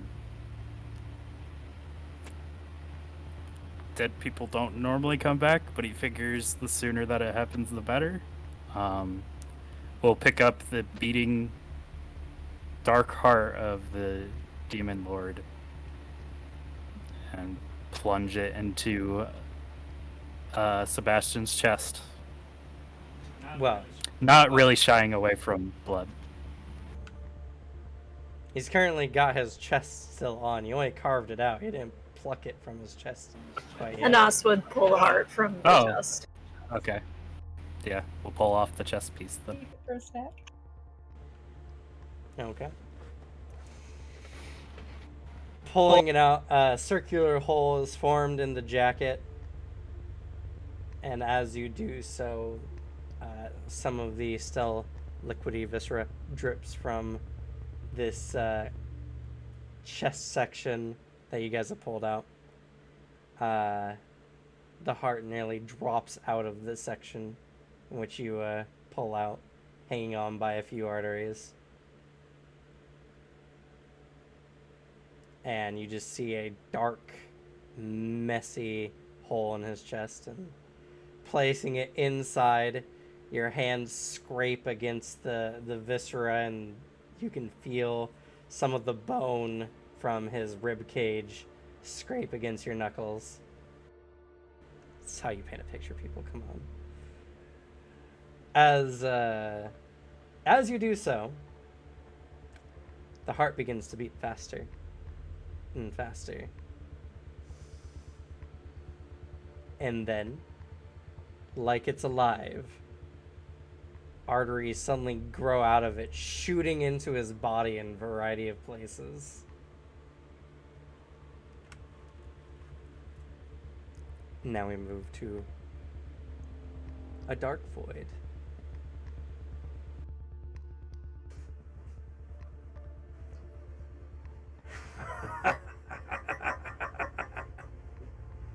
Yes. Yes. I won't die.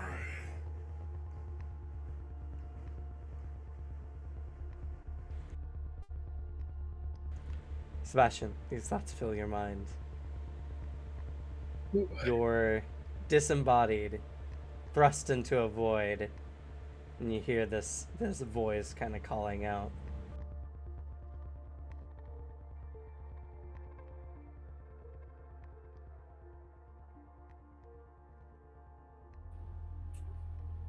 He goes to speak in this weird state. Takes him a few seconds to actually kind of make words, but just who is this?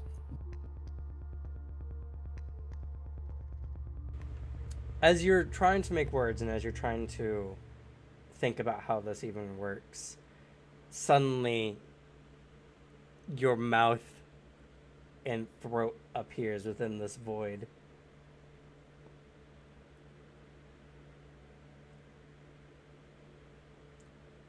Suddenly, another throat and mouth appears. Wavy, indistinct, dark. Grinning wickedly.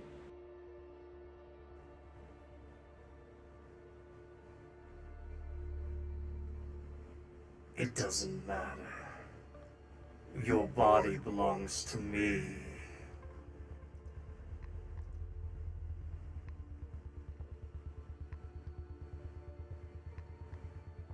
My body belongs to myself and myself alone.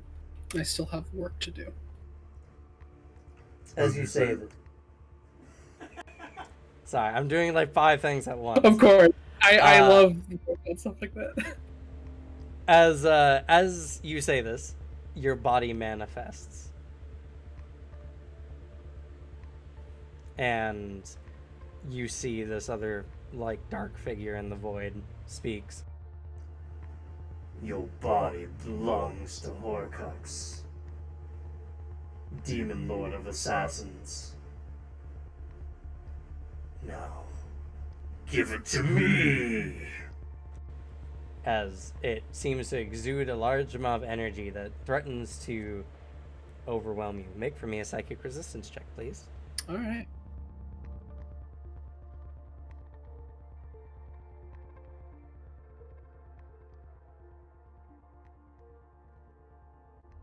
I assume I don't get the fun little plus 20, even though No, Sebastian's body is still wearing it.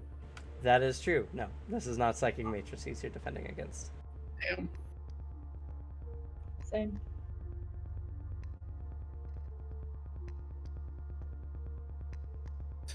$137. All right. 1 second. I need better music.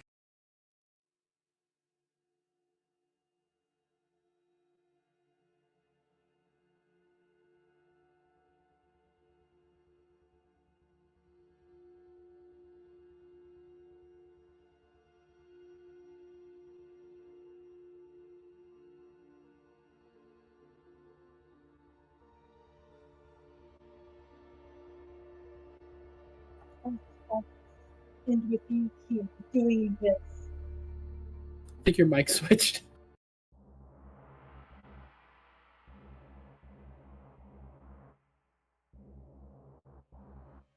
It shouldn't have. There it is. It was Okay. very muffled for a second. No, I was complaining. How do we always end up here with you doing this? I don't know. You think I'd learn? You know, this is not even the way I intended for you guys to try to save him. Legitimately. But here we are. It's what I get for giving remember- you guys demonic body parts. Yeah. Demonic body parts for him. He better become an artifact level 3 Sebastian at the end of this. I better become like. You just part- lost us an amazing piece of equipment. I better get some cool demon powers out of this because I deserve that because of me. We're talking about. I hate you. You didn't get that fucking blessing or whatever, that little core little bit earlier, so this is your makeup for it. I don't suppose Sebastian has like hard to kill or an advantage that might help.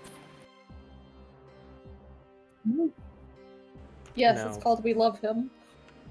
He's a psychic. All his advantages go to psychic stuff. Well, at least he's having a mental battle right now. Yeah. Anyway, so as this darkness envelops you, you can feel your mind start to grow hazy as it begins to erode at your consciousness. From the outside, Anastasia and Finwith can see the color of his skin begin to suddenly shift as it begins to go grayscale.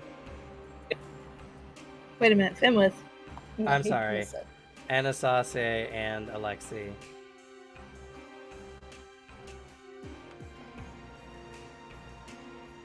Just looks concerned about Pet Alexi.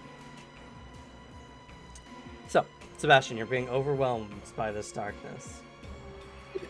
As he's being overwhelmed, I would like to. Sebastian tries to push back with his own psychic ability, both with his knowledge of psychokinesis and electromagnetism. He just tries to exude pure psychic energy around him, utilizing both at the same time. Okay, go ahead. So, 1 check or 2 checks? You're gonna have to make 2 checks. 2 potential rolls. Don't worry about projection. Alright, we'll do psychokinesis first. Okay. Does this get amplified by the good old bump up my psychic mastery of psychokinesis at all? It does if you believe it does. I feel like it would. You think Sebastian isn't always 100% confident? He knows he's smarter than everybody.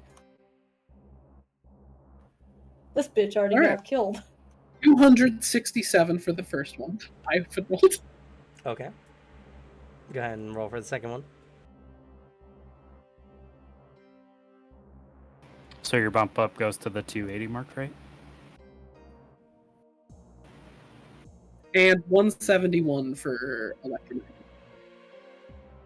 Come on, you know this guy's a fucking coward. So as you push back, you suddenly explode in this energy as you're surrounded by this barrier of static energy, kind of revolving around a physical or a transparent barrier. The darkness recoils a bit and kind of hisses.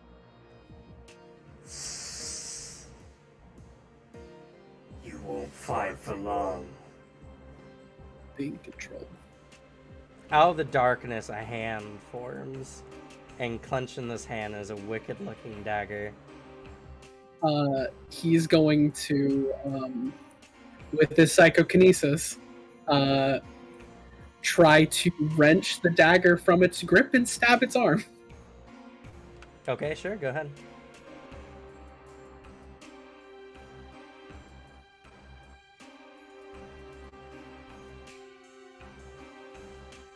All right.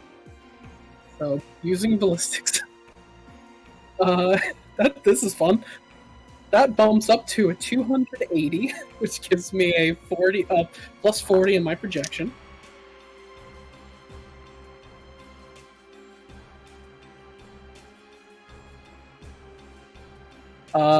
And the maximum for inhumanity, that's 320, right? Correct. 320 then. Okay.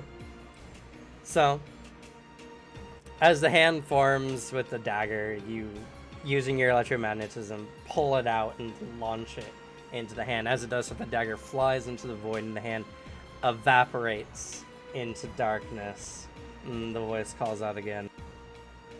Feudal resistance. You will give your life and your soul to me.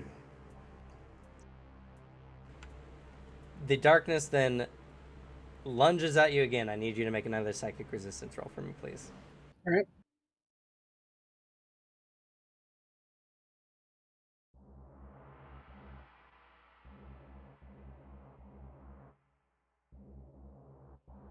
$185. Okay. As it attempts to overwhelm you again, you keep your mind and you push it back. You feel that the eroding energy is being blocked by your sheer willpower. And the darkness recoils a bit.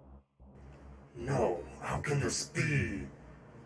How can you push back like this?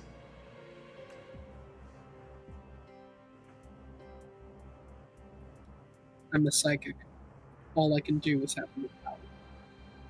This is nothing compared to my own resistance I need to do using my powers. This is my body.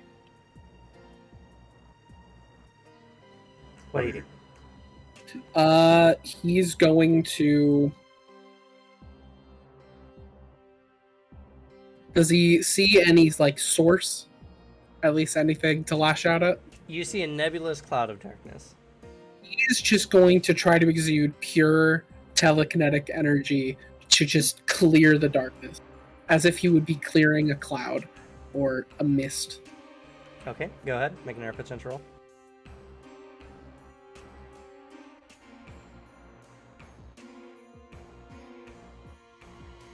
roll. Would you consider this to be psychokinetic impact? If you want it to be. I'd say it would. Makes sense here.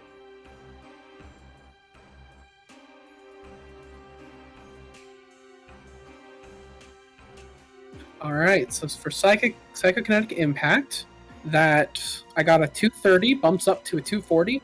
That is an impact with strength 15. Okay.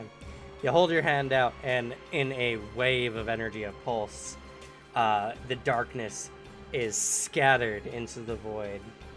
As you do so, though, your body begins to feel weak, and Anasazi and Alexei on the outside, you can see the heart begins to kind of sag somewhat and seems to lose its connection.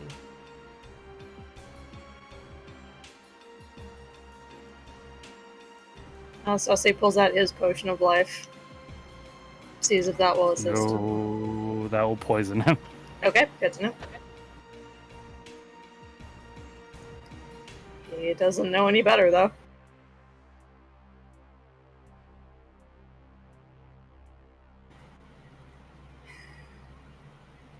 Why He's would been- that poison him? Because if you use another dose after the first full dose, That's fair. It can Within kill an you. hour. Oh. The potion of life is toxic if you try to OD on it. He's going to try calling out to Sebastian. Come on, Sebastian, wake up!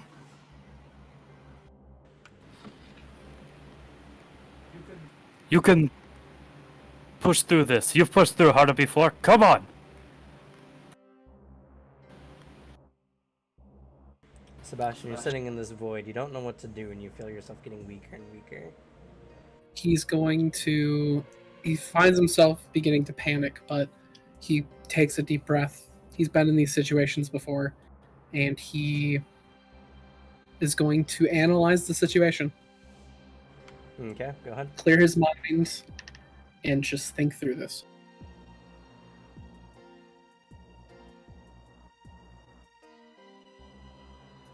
Thank you, new dice. Jesus Christ.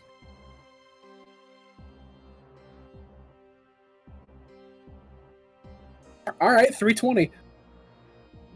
Okay. Thinking about this, your mind goes into logic mode, and you begin looking through all of the current situation. You feel like right now you're in some point of your psyche that's barely being kept alive by this demonic force. You think you may have died. And whatever this demonic force is, it is the only thing keeping you alive at the moment. You can already feel your thoughts beginning to fade, and it's becoming harder and harder to focus. As he had come. Oh, keep going. Sorry. Your psyche is currently rejecting this energy, which in turn is rejecting this influence that's keeping you alive. All right. He's gonna make a. He's going to speak. Okay. I'd like to make you an offer.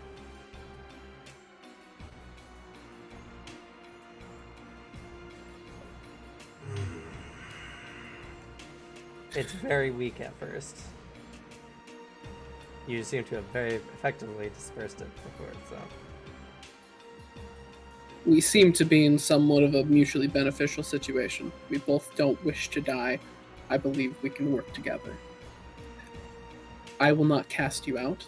You will not cast me out. We can both live on. I think I have proven that if I wanted to, I can destroy you. I would like to not, but if I am simply going to be taken over, I will just destroy you, killing us both. I've lived enough of my life being a prisoner. I'm not going to do it again. If we work together, you can help me gain my goals and I can help with yours. There's a moment, and slowly the darkness begins to recoalesce, and an image begins to form, very hazy at first, but then you see the image of Horcrux, which is a human man-looking individual wearing a dark waistcloth and relatively fit, dark gray skin, long black hair, and demonic eyes appears before you.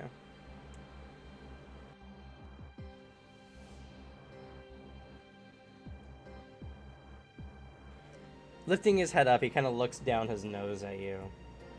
And then he smiles. I can't trust you. With your willpower, I can't enforce my will over you. So...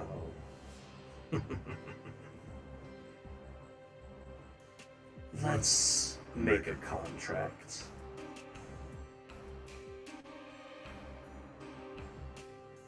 Let's.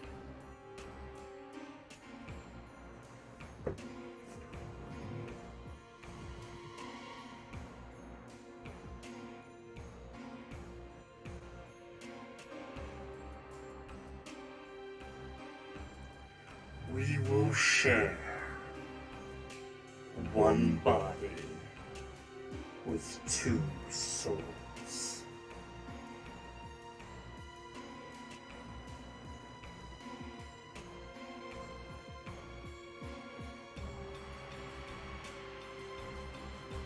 I will grant you life.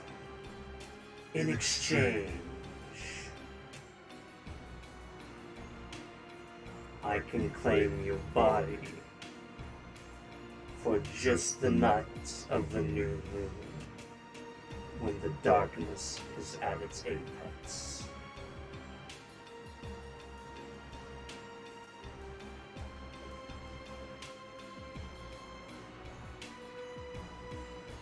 He thinks for a few moments, considering his options. I believe this would work.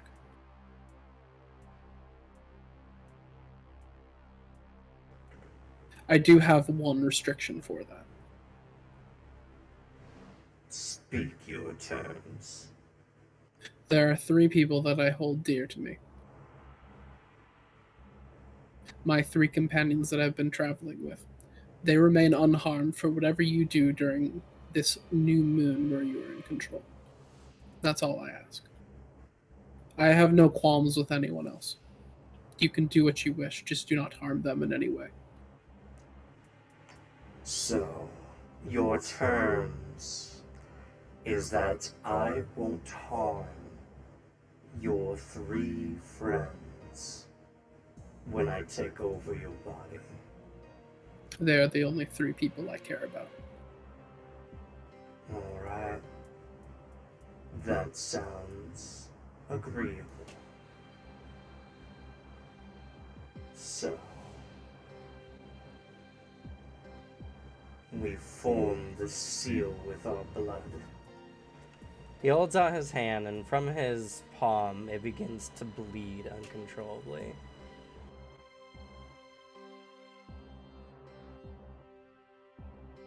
He holds out his palm too.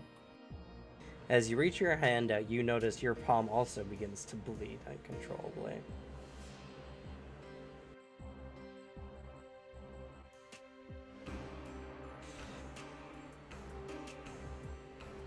As you clasp your hands, the blood begins to run between your fingers and past your palms, mixing and forming like a chaotic river between you two. From the outside, you both see that the heart begins to reattach and refirm, and the chest begins to eerily heal and close up and over. His skin, less ashen, still retains a bit of pallidness to it. Nothing else on his features change? Or is it just the color? Just the color of his skin. And after a brief moment, Sebastian gasps for air. So, real quick before anything else continues, I need to tell you what you get for your demon contract, Alex. Hell yeah! Those are words I love to hear. Let's do this. I hate you so much. How do you always get these shit? Kind of curious how everything. I assume there was like a machine we were supposed to throw you in. I'm not sure though. Yes, There's there just a are block. stabilization pods in this place. It would have been difficult, but you guys could have done it. a black sun whoopsie machine. Like, ah, shit, toss him in there. Just get him fucking healed up. No, but Well- listen, I either get put into a Dragon Ball healing pod or I get a demon heart. One of those options sounds just objectively better. So, But you never know. You might have a sassy, like, Black Sun voice that's like, "Oh, you died again," or something like that. Like, just on like the new Borderlands. use station in Borderlands. Yeah. Also, you can't even complain, Vale. You're the one who put him in the situation in the first place. I had no control over myself. I mean, I had control over myself, but I was given these are the parameters you're acting within, and I played my character true to them. You did. And But I even I made just it- want to add, Trying not to like kill you. It's just the one who came with 1 HP.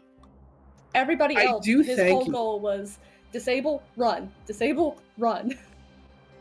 you are the reason I get to do this right now, and I get to receive demon abilities, and I'm very thankful, Vale. It fills me with such a joy that you caused this. No. I'll even put in the demon heart abilities, I'll put a little parentheses from Vale.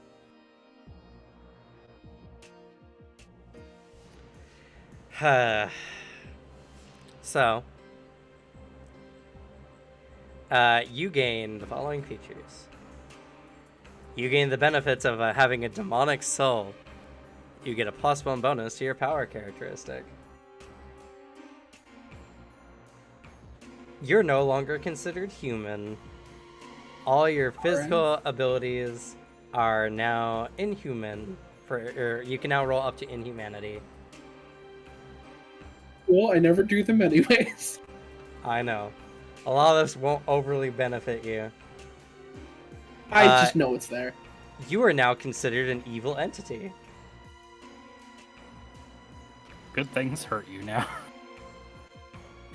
Stay the fuck away from Patrick your Finnegan. He will murder you. And your own lawbringer. Unlike if I, other like, demonic entities, accidentally- though, you do not gain the Heartless Monster feature, as your heart is the only thing keeping you alive at this time. So, criticals of the heart will still kill you, Fair. and this cannot change like, no matter nothing what else will? abilities you gain. But rather than No, getting actually, real demonic, quick. sure. Just defining, what does Heartless Monster mean? I've never Heartless- actually had that. No, you don't get Heartless Monster. Other demonic creatures have their head and heart are no longer vulnerable points. For you, your heart is still considered a vulnerable point. But, like, my head isn't, or is it just like normal? Your head is no longer a vulnerable point. Okay, thank you. Rather than demonic power sharing, instead you gain a new ability called Host of Horcrux. Ooh, the alliteration.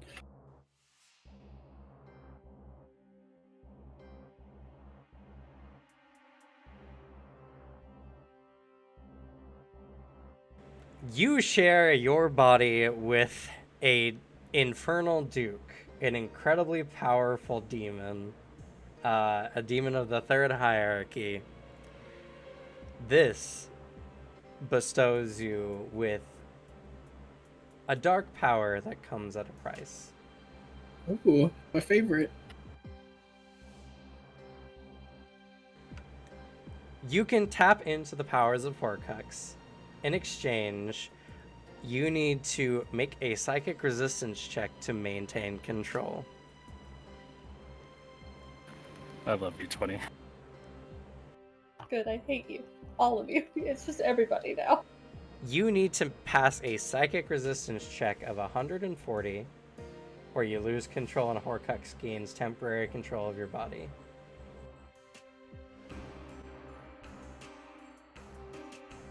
The list of abilities that you gain while tapping into this ability is as follows.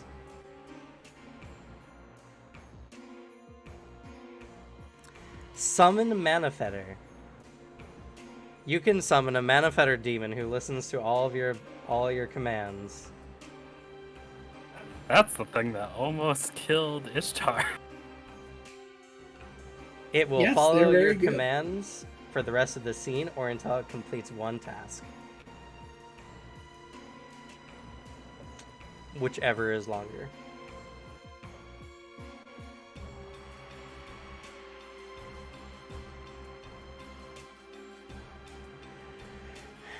Phase movements.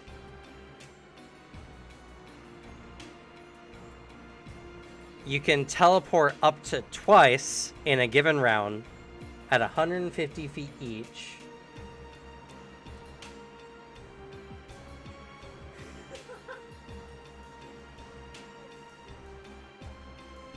This is considered an active action.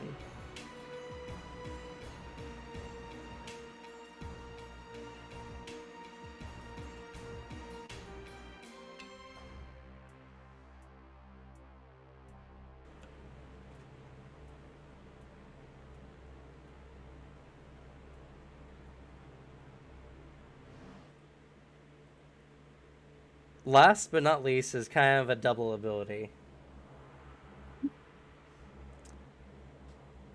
Steal Soul and Oh, like Soul Divinity. Edge. Edgy. You can That's collect souls. That's the sword from Soul Calibur. You can collect souls. These souls empower your Soul Edge ability. When using the Soul Edge ability, you manifest Horcrux's Soul Edge, which is the dagger he used. This dagger does energy damage as its primary type. The base damage is determined by the number of souls you have collected. At base damage 20 plus 10 base damage per soul you collect.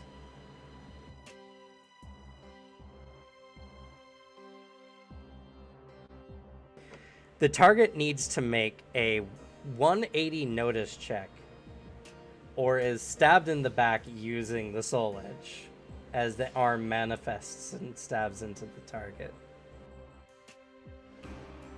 Otherwise, they are surprised to the attack. That's fun. For all intents and purposes of using this attack, you are permitted to use your psychic projection as it is a manifested from your mind. At least I don't need to, use it with my hands. So, to steal a soul, do I need to use like this this Host of Horcrux ability each time I want to steal one? Yes. Or is this just a thing I can do? Okay. And upon using it, you expend all souls that you've collected up until this point.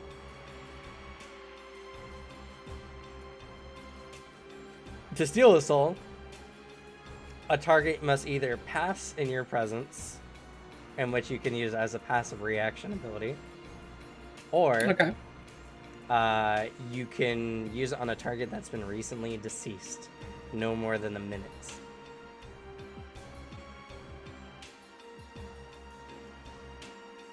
Can you reap yourself and just be done with this? Nah. I gotta use this stuff first.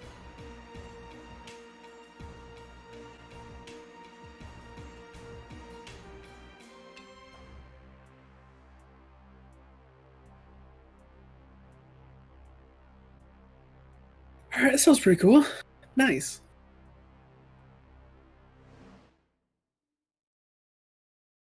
Did you get all that? Is there anything you missed? I did. I got everything. Okay, cool. So yes, Sebastian gasps and sits upright. Nearly hitting Anas in the forehead because he's too abnormally close. At this point, he's too distracted to like notice how close you are. He's just like has an arm like on the ground, just like hunched over a little, just taking deep breaths, like coughing a little bit, like small amounts of blood splattering out, but he is just recovering. Alexi's hearing the like clicking, paying attention to it while also seeing if Sebastian's all right. He will call out to Sebastian. Just like, are you all right? With a very concerned look. Did I die? Yes, you did. Sebastian pauses for a moment. He lies and says, then it's according to plan. And he slowly begins to rise to his feet as he just kind of shouts out, Finwith, I thought we were blood brothers. We made an oath.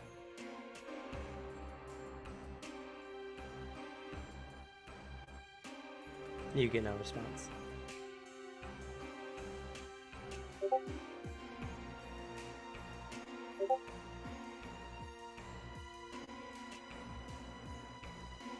In fact, now that you're paying attention and you're not distracted, Alexi, you don't sense Finwith's energy anymore.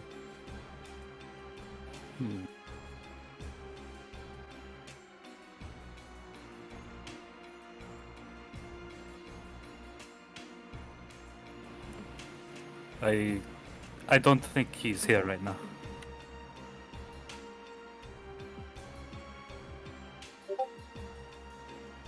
With my death, has my psychic points recovered? No. Alright. How long has it been, roughly? 10 minutes? Yeah. You were not resting during that time, so you do not gain any at all anyway. So, You know what? I guess that's fair. Dying isn't very restful, I guess. Especially when I'm getting just heart surgery with a fucking katana. That makes... it'd be like that. He just kind of like hobbles a little bit to his feet, just slowly rising into the air like a few inches off, so he can actually support himself. Do you need to rest at all? Our options are, we can either try to convince them of the madness they're facing, or we can wait an hour.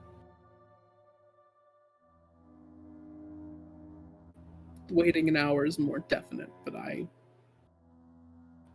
don't want to just abandon them. Very well. But then I will be the one to go first, so that this does not happen again. Agreed.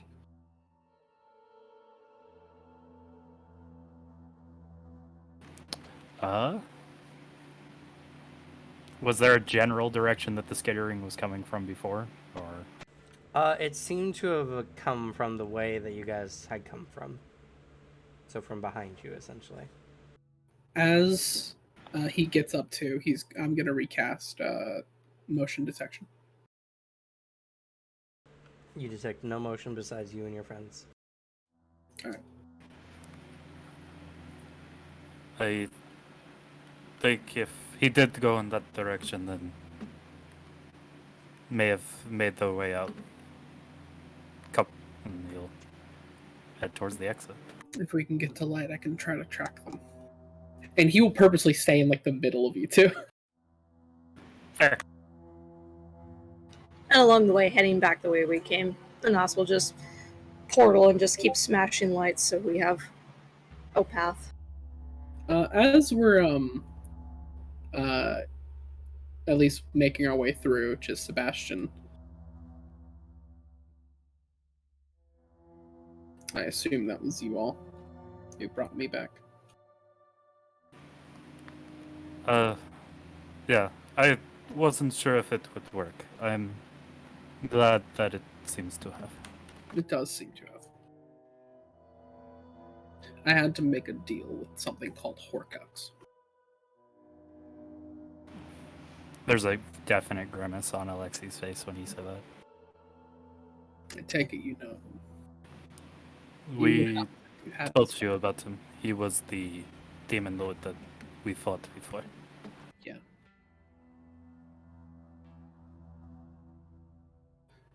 We share a body now. They will take control on the night of a new moon. But the caveat is they cannot harm you three.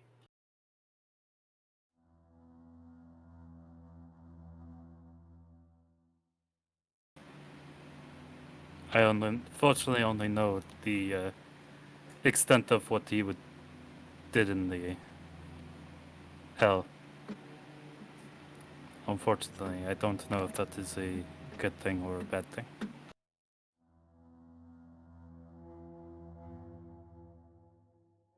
I am unsure if it's going to be their abilities or mine and control them. Either way, I won't actually be present for it, so keep it in mind. So, in other words, we may have to keep an eye on you in case you wander off. Only Whatever he on does. I'm in control of the rest. Unless I dig too deep into the power they gave me. I'm strong of will, though. I won't let something take me over.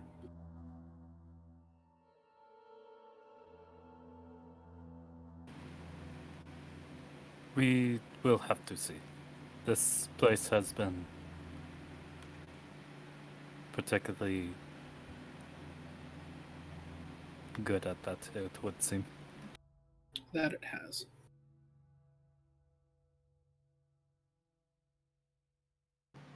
Once we get out of here, if Fimlith is still of the right state of mind, maybe we We should will. try to see if that item of his knows what we are up against. That would be a good idea. We can go out and rest, then come back once we're more knowledgeable.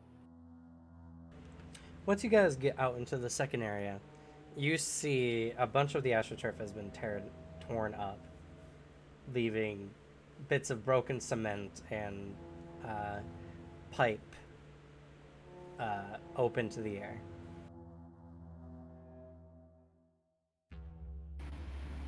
Does it look like there's like a hole buried into it or burrowed into it, or It looks like something attempted to and ran into pipe and cement.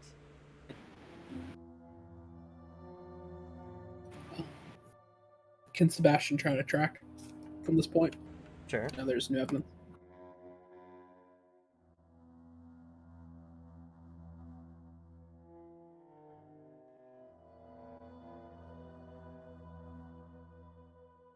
Not great, but 126. It's good enough. They didn't seem to be covering their tracks. You see that some of the carnage leads out towards the observation deck.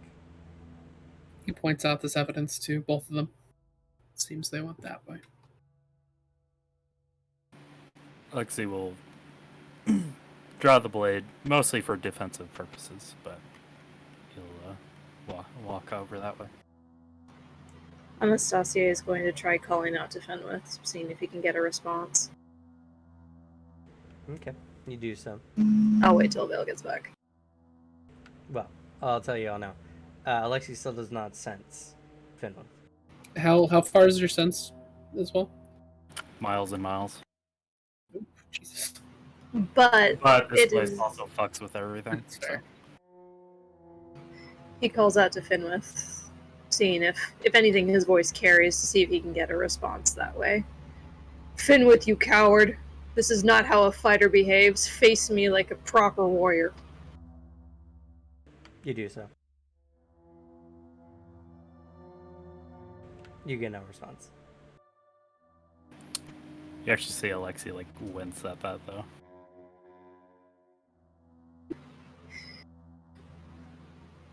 He notices, and apologies, it's the only way I know how to get his attention.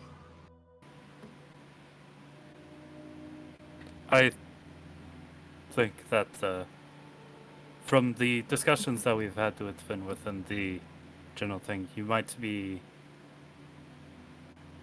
better with that old southerner saying, sugar instead of salt.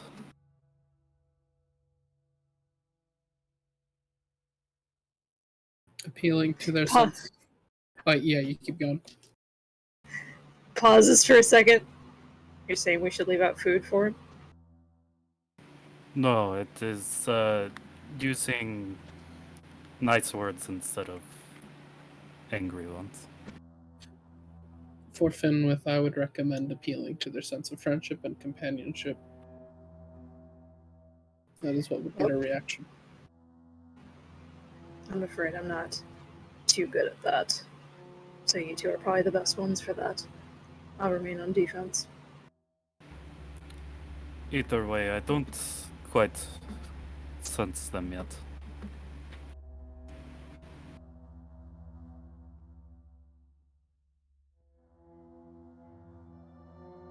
Let's see where they are. Ah, Ripley. Yeah, Ripley, I got a demon heart. Yeah, it's big news.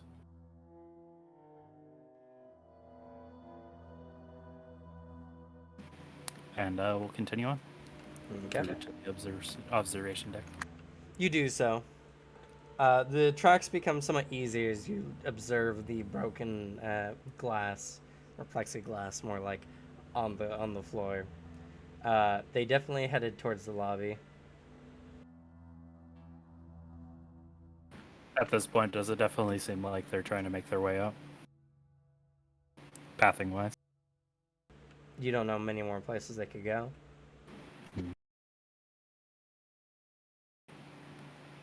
Alright. Alexei will continue to march on to the entrance. Okay. You get to the entrance and you see the long tunnel that leads up to the cabin. Looks up. Doesn't sense anything still. No. He'll try climbing. And to not take too long, I will roll my climb skill if that will make it slightly faster.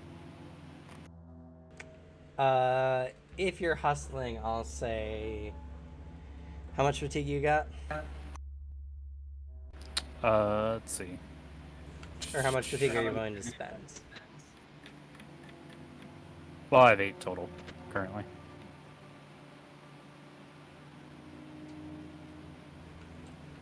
Because if you're moving at a high pace while climbing, it's a point of fatigue per minute, and it takes like 5 minutes to get out, or like 5 minutes to climb up this.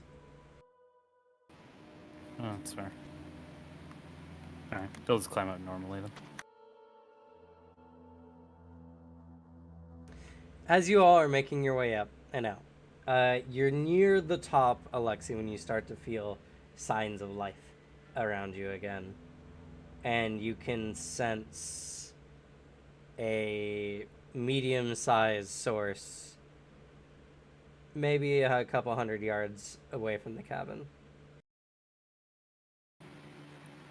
I think that I can sense them now.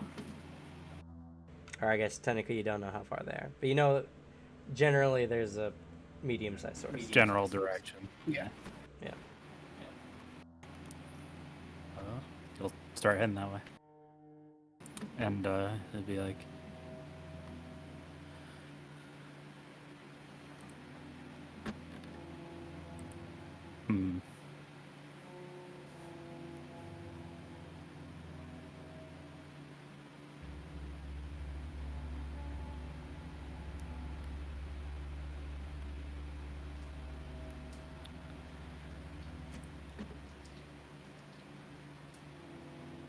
Finwith, come back.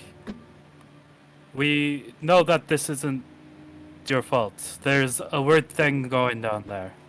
Please. We are only trying to help. I'm assuming you say this when you're within earshot of... Or I guess you don't know. Yeah, never mind. So you call out, you get no response. Yeah. You're just trying to reach Finwith. Coming up into the cabin, you see the door is like wide open. Following out and kind of following the source of energy, you can see like an obvious trail, and you can see with your survival roll, a bunch of disturbed dirt that seems to descend underneath a like small mossy knoll. Sebastian will point this out as well.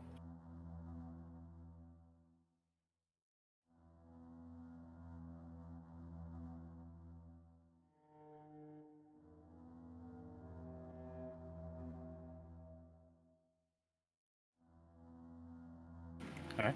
I guess with Sebastian guiding, they'll follow the trail.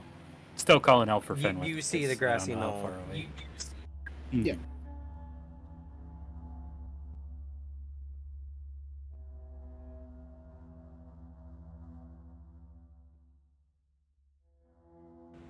As they're in front of you guys by like, I don't know, 60 feet or so. Or Would less. my motion detection then hit them? Is 150 feet? Sure. Fenwith, go ahead and make a physical resistance roll, please. But it's obvious that they went under this knoll. A knoll is a small grassy hill. This one's moss covered.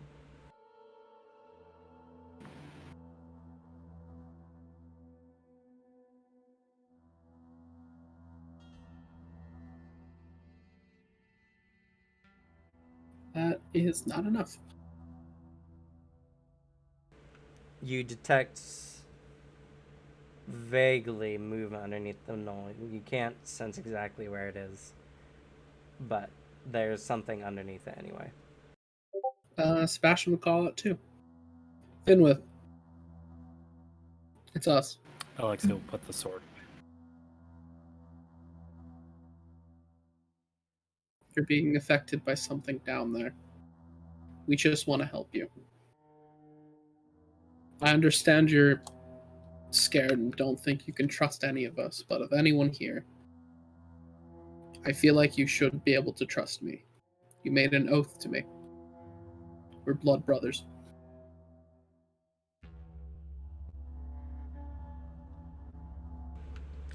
We just want to help. Finwith, make a psychic resistance roll. Despite barely being able to hear this, muffled through all the dirt.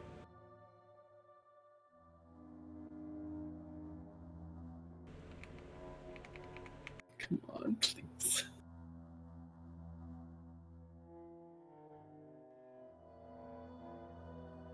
It's nearly the best that I can roll. That's pretty good, then. Maybe it's easier because you're farther away from it. Okay. It's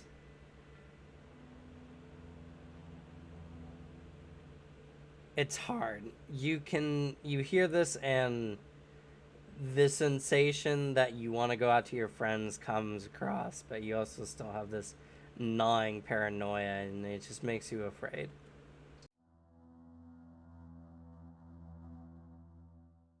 Unseen in the dark, curled up in on himself. Shaking, injured. Nothing answers back. If you have a keen enough ear, you can hear only a small keening noise before he immediately cuts it off.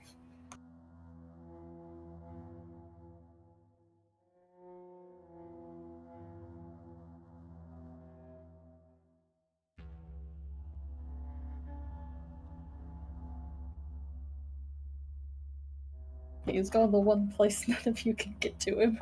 Yep. Not easily, anyway. Oh no, not easily. I mean, I start digging deeper. I could because ground control. I'm not going to. That is Yeah, no, you'd probably a just kill fucking him. disaster. Just fucking open up a hole right where you are. But What's that the is range of bad. ground control? How much earth can you move? It's based on how good I A roll. lot. A lot, though. That's disgusting. It's a lot. He also has no clue It's that you a can pretty do cool that. So. ability. Ground control, if I make a 180, I can manipulate a 30-foot radius of Earth. 240 is a 300-foot radius. A pretty big jump. Yeah. So, if I focus. If I just, focus myself, I can do pretty well. Yeah, you'd probably kill him. Yeah, probably. There's another Yeah, it reason wouldn't why. kill you. You just suddenly all the earth around you would be gone. And you're just facing us, which sounds like a bad idea. Like a really bad idea. No, that's a great way to throw him into. Actually, I was gonna say throw him into panic mode, but we're already firmly there. Yeah, it's the awful idea, so he's not going to do it.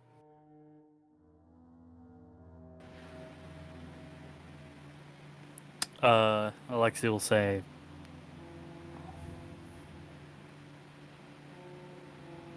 I had the wording and then it immediately slipped. Jesus. Alright. Walking closer, he goes,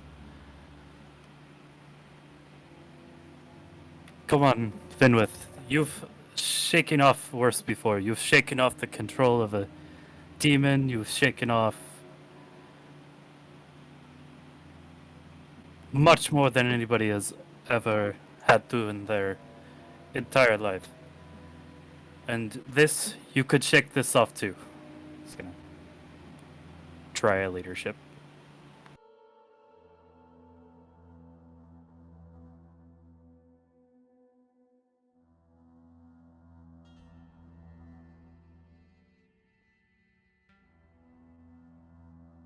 One of my better ones, but not bad. I just distrust whenever you guys say that at this level. That one of my better ones, 202. Yeah, I rolled a 5. Yeah, it could have been a 300, bro. Yeah, see, it's I mean, 182. Jesus. I mean, I only rolled a 42. That's below 70, which means... Not great. If you don't roll a 70 up on a D100, it's garbage roll. Anywho, Alexi's We're voice so kind slow. of comes a little more clearly through, and you feel like you're calming down, Fenwith. The paranoia begins to fade into the back of your mind until it's just a small nagging feeling.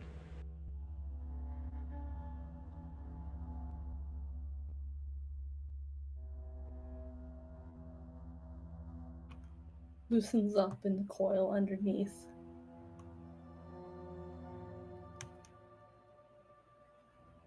And how can you hear Sebastian if he killed him?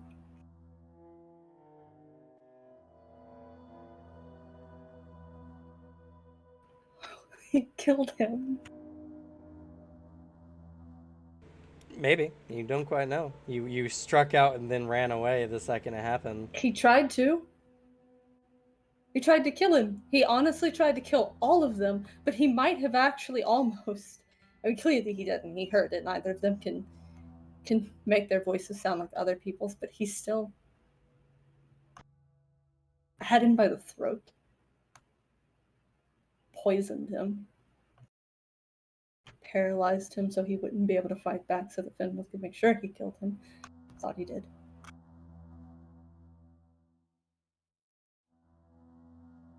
Curls his hands over his face in the darkness, sinking against the dirt, and tries not to sob.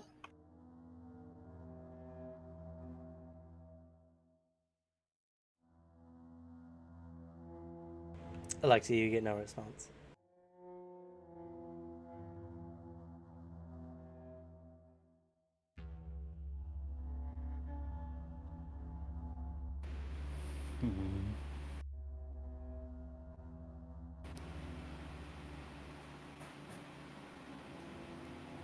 Only if your notice is high enough to catch a choked, miserable noise. Under the ground? I don't know. We have to Probably carry on not. that one. The tunnel carries it.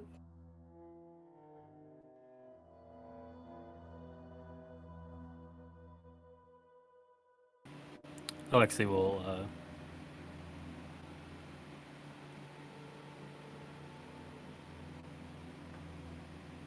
not hearing any aggressive response or the sound of fleeing,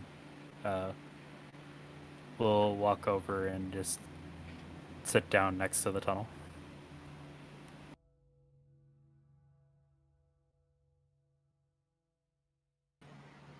Anastasia will stay a good distance away from the hole, but he's keeping a general eye out to make sure whatever was down there didn't follow us back up.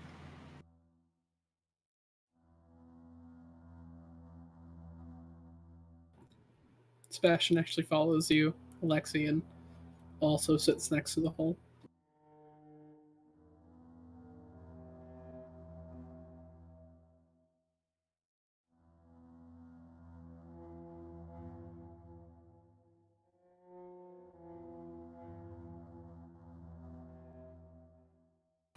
Pulls out his water skin, offers Sebastian a drink.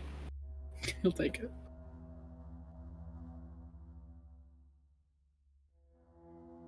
And Alexi will wait.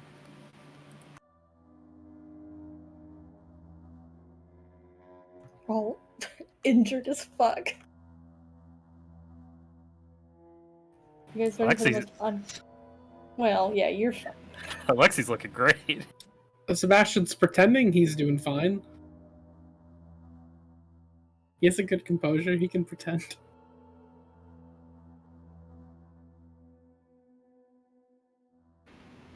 How are you feeling?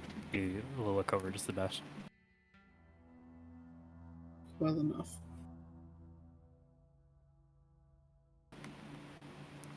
Would you like a blanket? He like kind of pulls out this heavy waterproof blanket from his pack. Oh. Okay. And places there.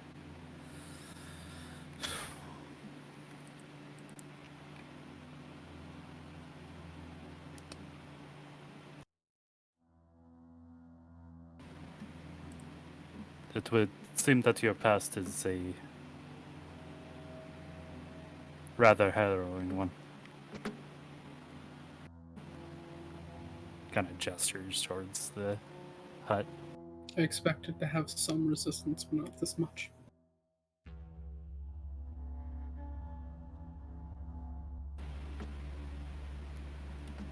Well, if you would like to continue and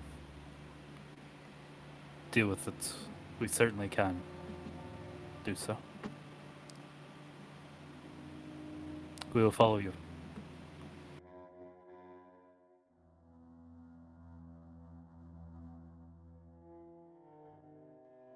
I still would like to. If you all would still do this. Sebastian's at least projecting his voice enough to possibly be heard by Finwith. I cannot do this alone. There is a point though when you do sense movement. It doesn't like approach super far because I don't know the limits of your the movement sensation, but Oh, I just you don't know do feel him distance. resettle. I at least feel that at least Finwith moved. Oh, that's fair. You were talking about Sebastian's thing. Yeah. That's my bad. That's Anima. Everyone has weird sensory ability. Yep. And they're within my range for key detection as well, Yes, easily. so he can sense all three of them. Unless Anas is like a key hiding monster and we don't know it yet. Secretly, the Saucier can sense like hundreds of miles, and they just haven't spoke up about it.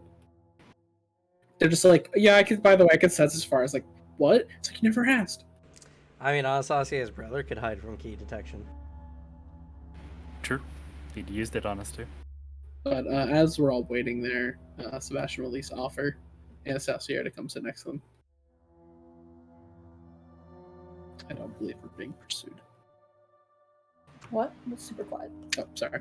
I don't believe we're being pursued. He pauses, and there's a look of hesitation on his face as you place the offer. I don't think I'm in the right state of mind yet to do that, given all that's happened up until now. Take your time. This is a very similar enemy, it would seem. Though, This particular one seems to be able to attack without us seeing it, at the very least. Because he still doesn't know that that's what the thing is, so. I got a chance to see it. As did I. And he goes on to describe every detail that he saw and his madness of it. Yeah, Sebastian, you didn't actually see it. You just saw. I like, know a I saw vague- the silhouette. Yeah, silhouette. He at least confirmed, like, as like you're describing, like, kind of basically the general outline of it. There's just like a nod from Sebastian.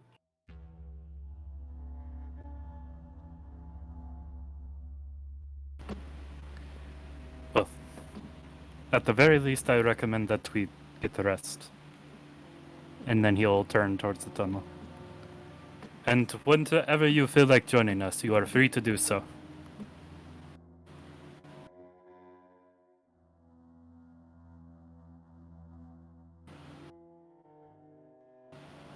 How's Anastasia looking? I don't think there was. He's fine. He took no damage. He's the most clean of this group so far. Everyone And was even if fine he was- until Sebastian got murdered, and then, well, the first time, and then you bisected Finwith, and then murdered Sebastian. I think Alexi's the only character who has not knocked the shit out of Sebastian. Yeah. Well, we've now's your never had chance. our sparring match. Now's your chance. Clock him in the face. Poor He's Crux. weak. Poor Crux, huh? It's time to kill him again! It's been a while since I've heard that name. Just like fucking baseball bat with the sword. No. And even if Anas was damaged, he's the least of everyone's worry given his stupid regeneration. Yeah, if Anastasia was injured, it'd probably be fixed by the next day. Alexei being pretty clean, honestly. I mean, the biggest hit he took was Anastasia, like, throwing him out the room that one. Which didn't do, like, damage, but there's, like, this superficial just dust over his body. He'll go and begin setting up, like, a campfire. Okay. Finwith out of sight kind of just curls up at the, like, entrance of, like, the small, like space that he's made at the end of the tunnel, so that he can better hear up the tunnel once he hears Sebastian. Uses the key, detection to just keep track, but is in no emotional state to come out yet. Remains curled up to rest. An hour Still passes. stupid injury.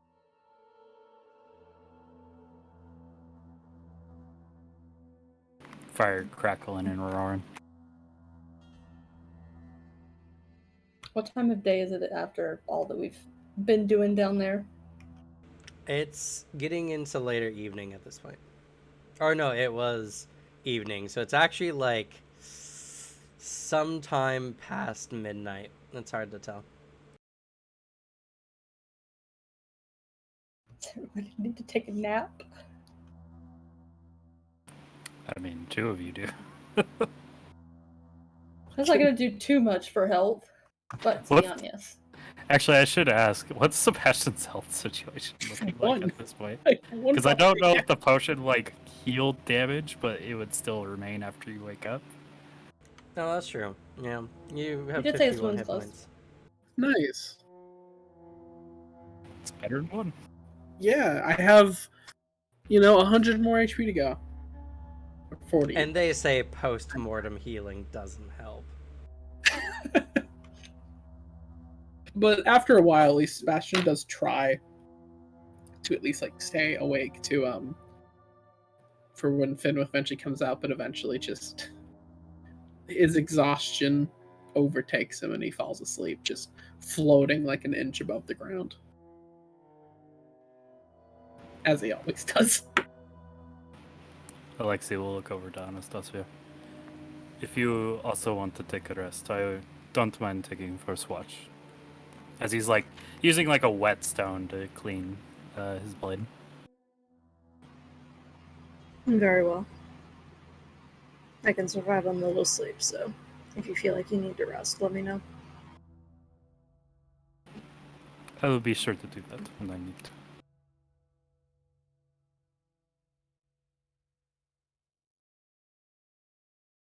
Here, while Alex is gone, I need to use the restroom.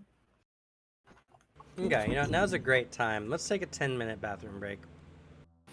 Fair. Also, after an hour, Alexi has all of his stuff back. That's not true. It's going to take a couple hours to get the transformation back. All right, we're going to take a quick break. If you have yet to do so and you're watching us today, go ahead and please follow, see more amazing content like this. We play Anima Beyond Fantasy every Monday from 4 p.m. to 8 p.m. Pacific Standard Time. And if you have any questions about it, you can go ahead and go down to the Bad Luck Gamer official Discord and ask any questions there. There's a variety of people, but myself included, who will answer any questions about the system. It's a great game. It's a little rough around the edges, though. Anyway, we're kind of on a time crunch, so we're going to go ahead and be back at 7:40 Pacific Standard Time.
All right, and we're back.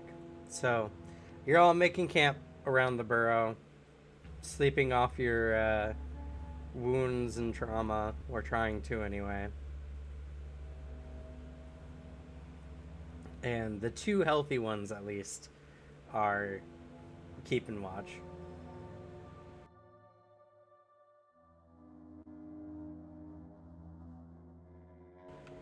So, Underground, Finwith does not use the lantern because, ooh, that would be a bad mistake. Be a big mistake. Eats all the oxygen.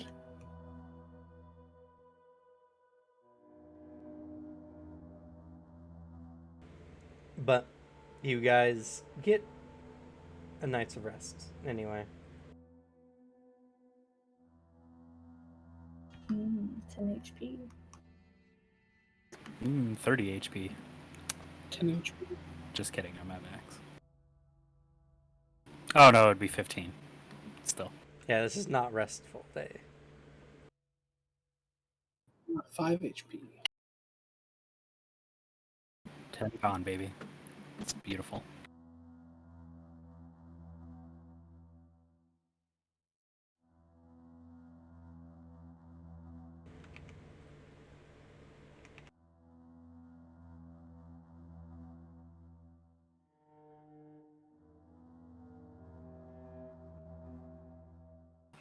I'd say at some point during whatever shift he picked up, Anas is perched on a lower branch on a tree so he has a better overall view of the area.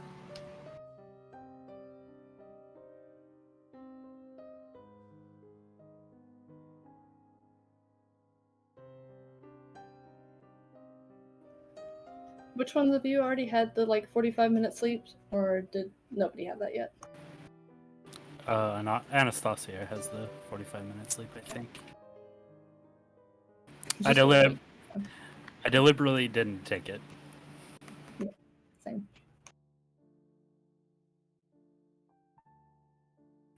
But yeah, at some point in the night, at least Anas probably notices that eventually there's the shuffling of earth.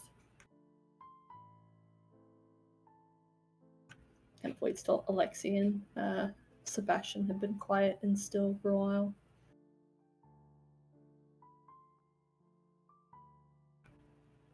You can see enough in the dark to see that there's two arms eventually kind of drape outside the burrow just a bit. Chins sit over top of them. In the firelight, it catches his eyes oddly. All these tiny little glittering bits. And there's a sheen to his arms.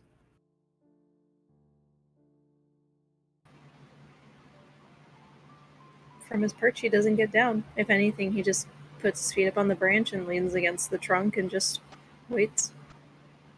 He's not the best person for this situation in terms of talking.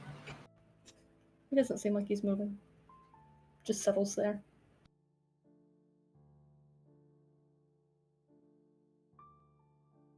So what kind of night is it outside since we've been underground for a while?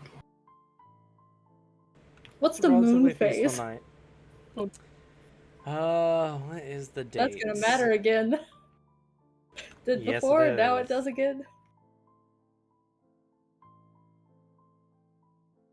Shame it's not just having a wear bone crushing dog. Yeah.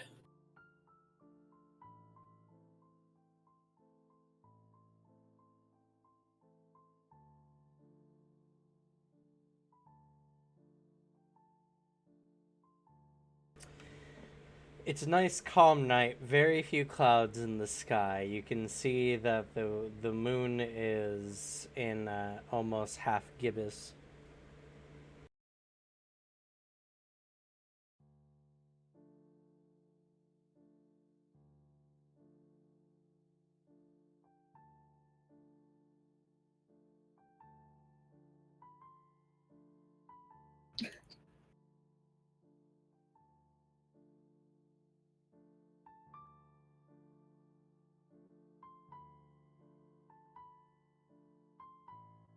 At some point during the night to keep the fire going for heat, Anas would eventually step down, but he tries not to pay too much attention to Finwith.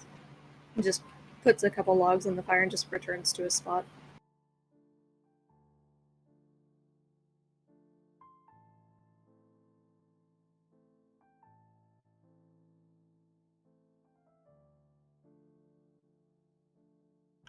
I will use my walking stick to figure out the constellations for Jess. Kidding. Admittedly, they will be different constellations than the incorrect Southerner lore ones. How bold of you to assume I don't have academics. Do you? No. I have history, though.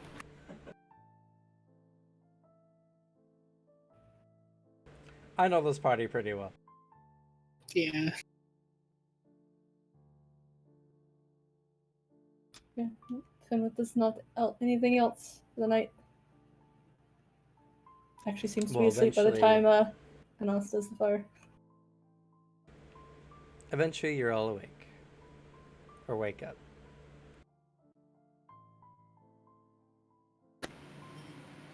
Wake up.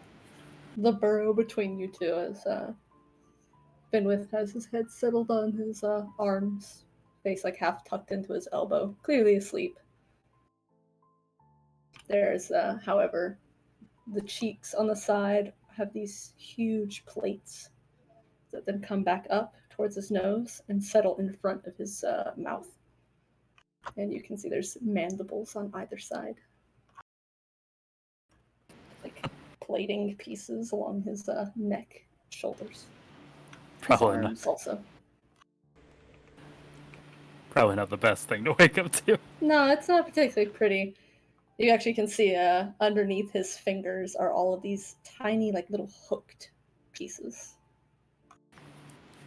But Alexei waking up and kind of seeing Finwith at the edge of the tunnel now that it mostly glancing over to check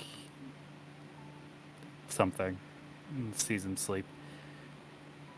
He's never been afraid of like Finwith's transformations. He's always been like really excited to see what new thing Finwith can do. But he has a more calm demeanor and just kind of does the whole entire face wipe with his hand where you just kind of like pull at your jaw a little bit and scruffs his beard. Crack, crack, crack. Remembers that fucking wall he plowed into yesterday as it makes itself known. And glances over the group, seeing Anastasia is still awake. Begins putting on his furs.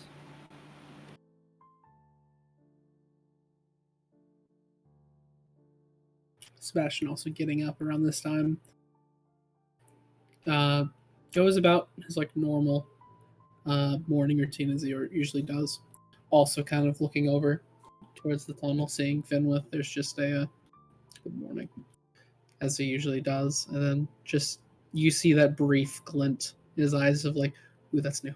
That's fun. I like that. With the transformation he's never seen before. But it's composed. As he also just composed himself. Finwith gradually wakes up as everybody starts moving and shuffling. There's a stretch inside the burrow, though it's you can hear the sound of like earth crumbling as he kind of just ends up running into the walls of it. One arm just kind of clawed out, stretches. It's a peaceful morning. You can smell the scent of morning dew and pine wood, fresh earth, and it's relaxing. Like when you wake up when you are out camping. A stark contrast to the events you encountered the day before. The sun is just beginning to come through the trees and warming your skin in the places it reaches. There's a slight chill in the air as it is still a somewhat frigid morning in late winter for this snowy region. Or it's not snowy, coastal region.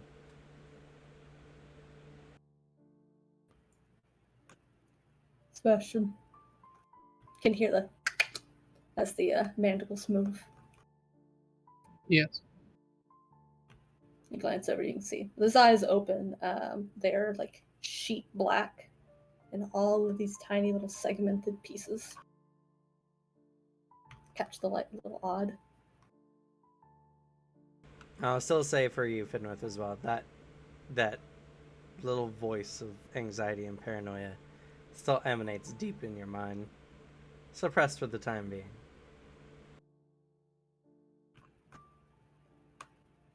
Didn't mean to. I know you didn't.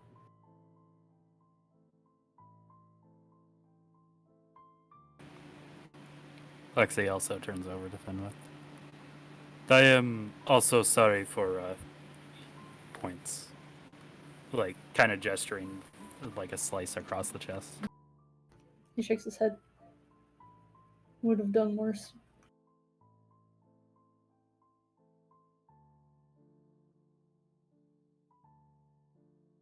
Kind of glances over at Anastasia. Seems to not really be paying attention to the mornings going on, just glancing into the woods.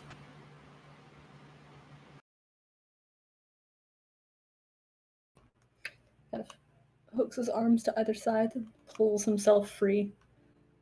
You can see his torso comes out and then just kind of goes and goes a little too long. And to either side of his body, there are these like armored lines, almost look like needles, before they unfold, kind of rustling against each other for a moment before they fold back in tight to his sides. And the white wolf mantle that he's had is stained with blood. Pink along the edges in some places, but the most of it is very thickly tacky and mottled together. Dark, old, drying blood. And you can see the large, deep gouge that kind of cuts through some of the furs.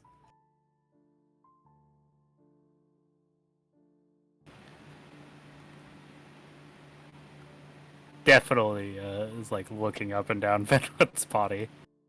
A very different transformation than your usual ones, for sure. Yeah, no, his like the rib cage seems more normal, but it's like his torso from his hips has just been like stretched out, and like his whole body kind of like slumps forward just a little. He has a curve to his back, which some of his forms share anyway as he readjusts weight.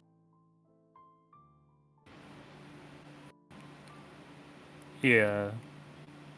Alexei will look up to Anastasia and it's like, also, I know I didn't say it, but I am sorry that I thought that you were trying to eat Sebastian. I know that you would never try to do that. Raises an eyebrow for a split second because he didn't realize it's what you thought.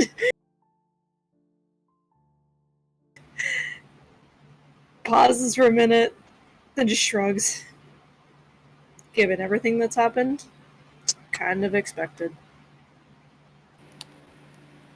If I had to guess in this particular situation anyway, communication may be key. None of the To- words mattered though. True, but maybe if we don't leave like actions unsaid and what we plan on doing with them, maybe there will be less to prey on. But at least now we have a good description from Anastasia of what it actually was.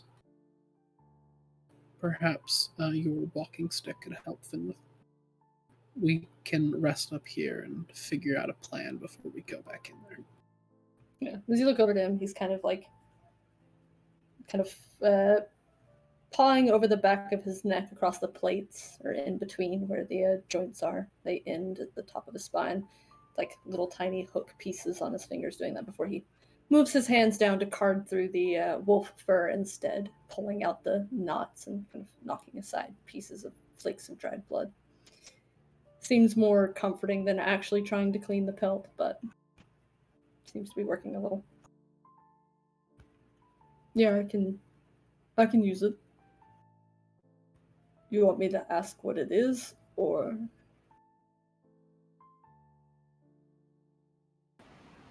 Maybe how we fight it. We can learn what it is later. I do. The identity of the creature isn't as important as how we can fight against this. But what is it?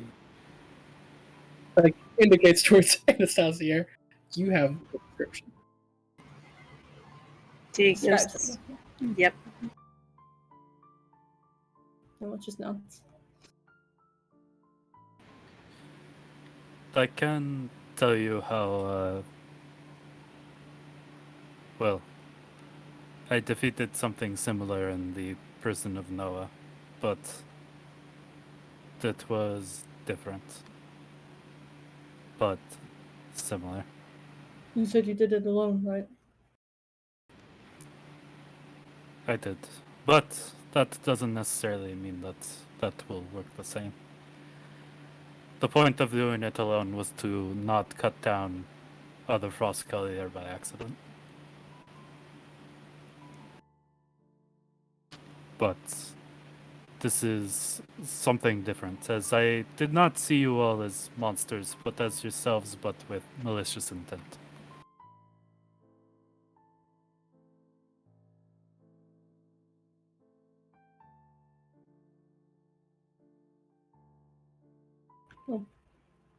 I'll ask. Maybe someone will know. And oddly hunched, though he maybe kind of reaches behind a bunch of the legs, kind of like spreading out so that he can move around them before they back into place. And he's going to focus on the walking stick. And Okay. ask how to defeat the creature beneath, whatever it may be. How do you describe it? Like, what are you searching for? In like the thing to defeat, he describes it as a mad-looking thing that makes other people madder, turns friends on one another, no matter the bond. Gnaws in mind, creeping paranoia you can't shake. How to make it stop. How to make it die. Okay. So, go ahead and make the knowledge roll.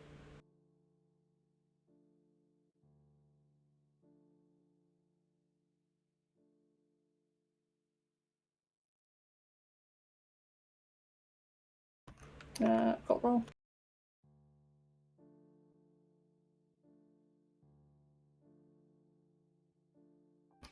Alright, plus 100 is a 242 cult.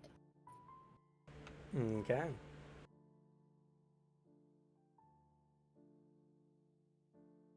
Thank you, 98.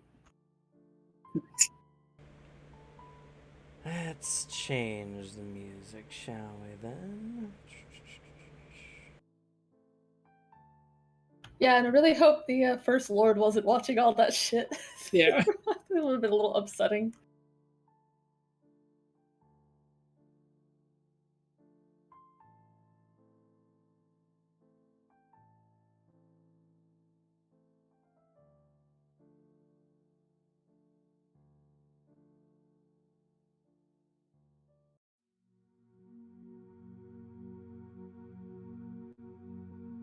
And for the rock eye to work, it has to be like out. It's like a camera, in a sense.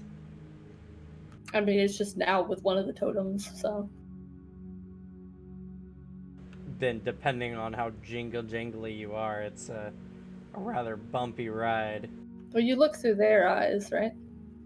Or is it through its? It was through the eyes of the eye.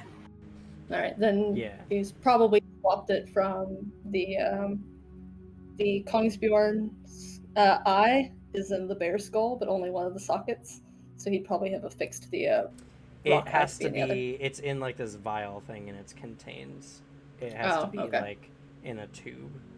Oh, okay. I thought it was like some type of like a preserved chunky one. Well, it's Okay. like in a preserving tube kind of deal. So, anyway, this is not the music I wanted. This is not dark. Like mystical. Yeah, I feel like I'm gonna talk to a fairy. Yeah, honestly.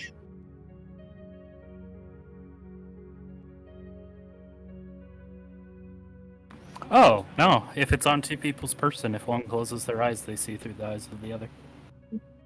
However, if you have it in a spot, you can use it like a little camera. So you can choose to use it like a camera, but otherwise you just share vision If you do it within focus 10 and foot close your eyes on it, so Okay. has to be situational whether he's doing it at the moment or not. Yeah, that's why I was under the assumption it was if two people have it on their person, then one can focus on the other and see through their eyes. So that's why it was just kind of set somewhere else. But if it just needs to be on his person, then yeah, it's just another one of the trinkets. And thus my original joke of I hope he wasn't looking at the time stands. This is where we learn the First Lord gets motion sick.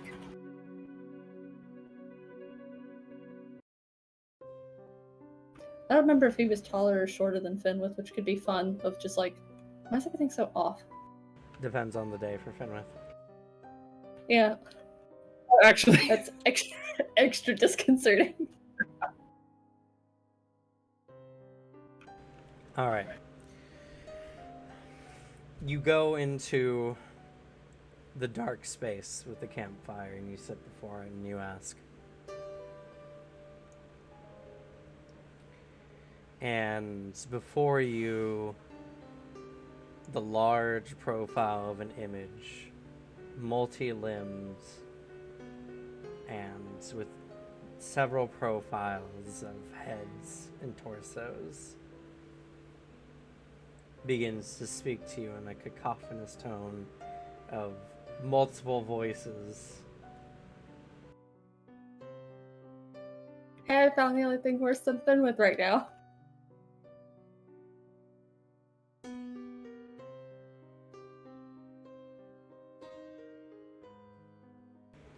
As they speak, they have a somewhat echoing tone to them and gives them a very ethereal feeling.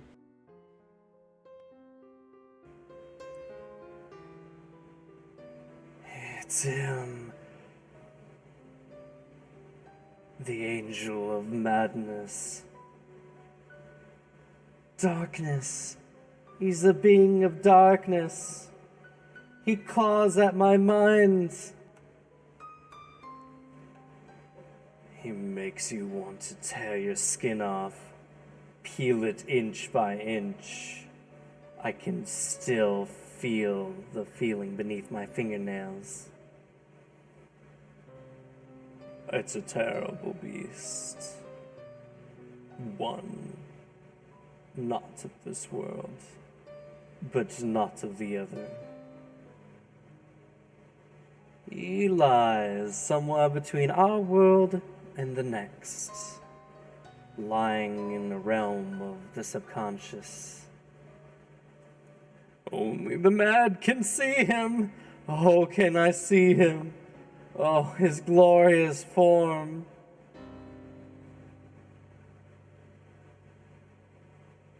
You can't touch him, can't feel him, but he can feel me. His hands, fingers digging through my mind. The sound of rattling chains. That feeling in my neck. Like a blade ripping through it.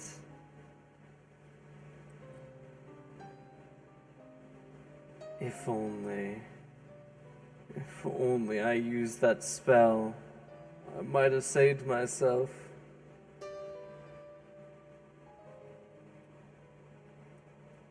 Please. Please. Strike at him.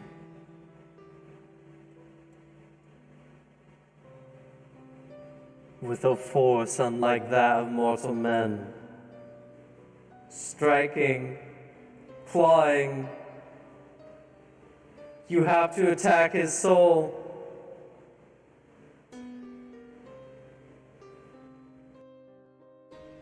With that, the large figure before you begins to fade.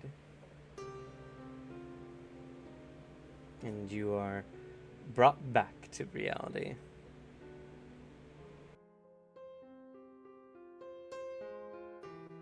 And kind of a lull after, as usual, just eyes pop back up to everybody else. Though you can't see where he's looking unless he turns his head. So, did it work this time? And that's where we're going to end the session for today. Alright.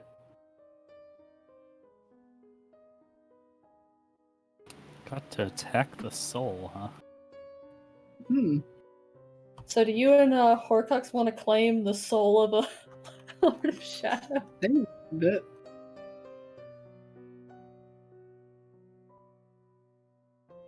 Don't worry, Finwith will at some point mention to Sebastian, hey, this will feel so good. So let's go ahead and do experience real quick. So, general interpretation today. Good amount of role-playing. Definitely could feel. I'll give you guys 15 experience points for that. 3 experience points for being here. 1 for Anastasia. Vampire races.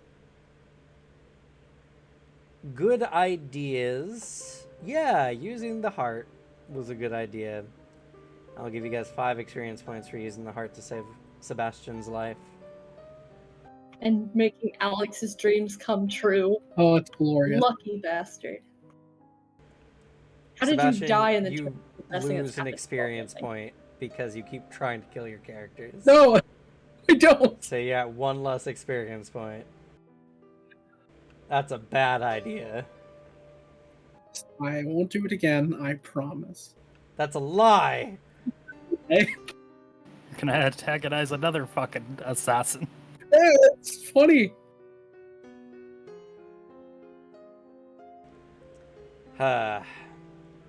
Difficult actions. I literally cannot succeed that psychic save. Yeah. Which doesn't mean you get a point for So it. I It's- know. It's yeah, you're going to have to have your point of madness cured. Yep. I'll say yes. The checks against Horcrux were actually difficult checks. Your character's just just a- suited for it, so That's true. go ahead. Everyone will get 5 experience points for that as well. Combat awards. Do I get experience for killing his character? What's them? Yes, there are 2 combats this Sebastian session. Now, I honestly can't say that they were equal level combats. So you guys get 2 experience points for both the one-shot kills. It doesn't help that I fumbled. Yeah, honestly. That's Anima. Yep. And When bad you roll luck. when you roll a D100, the differences can be 100 points or more. So I'm aware. it's just That's why what we love it. happens. We're addicted to the highs and the lows. Most damage dealt. Now I know Finwood dealt 120. Actually, like 100. I took 262 or Yeah, okay, whatever. so Like, Alexi 66, has that's what it was. dealt the most damage, and thus in turn, Fenwith received the most damage. I'm so sorry. Utility award goes to Sebastian. Being able to cure people of their madness is incredibly helpful. Yeah. In his madness puzzle. And it's fine. You didn't kill Fenwith, which means we didn't end up with 2 demons this session. Because The one's face in control of award. his. A lot of facing from a lot of people. Alexi was the only one who was actually rolling, though. And I don't got the wisdom. did pretty well, but I will give Sebastian the secondary face award because you were doing your best. I'm sorry you didn't get to use your line. I was hoping that would at least prompt it and move to a cool moment. What was it gonna be? So he was gonna bring up Blood Brother That's thing. right, that's right. Yeah. Yeah, he was gonna bring that up because that's at least, if anything, that could help that paranoia. You've done a very important ritual that proves that we can trust each other. There's weight behind that. Also, the bad luck on that initiative roll, which caused the surprise. It would be like that. I've My been rolled initiative on you too. new dice for this, my red and blue dice have failed me today. Fine. It all These- turned out great for you. This is a great session for me. Pity award goes to Fenwith. Because killing another player character. You have either deprived this party of a character or an artifact. And then Anastasia going, "Come and fight me, bitch!" Yeah, unfortunately, the honor thing won't get to Fenwith. He's a Which is spooky baby.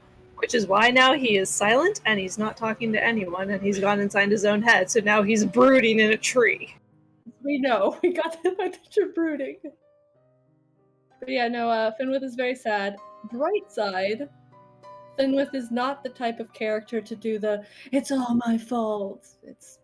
It's sad, it's really upsetting, he feels bad about it, but at the end of the day, it actually wasn't in his control. The same thing with the Ignis instincts. So at least you got, while he's very upset, he's not going to be forever traumatized by it. Same with attacking Alexi the last time. He can rationalize that much. Thank fuck. I cannot play it that traumatized to Fenwith. Sebastian survived, it's okay. Sure. Like I said, you had no idea you actually killed him. There's a lot of blood, sure.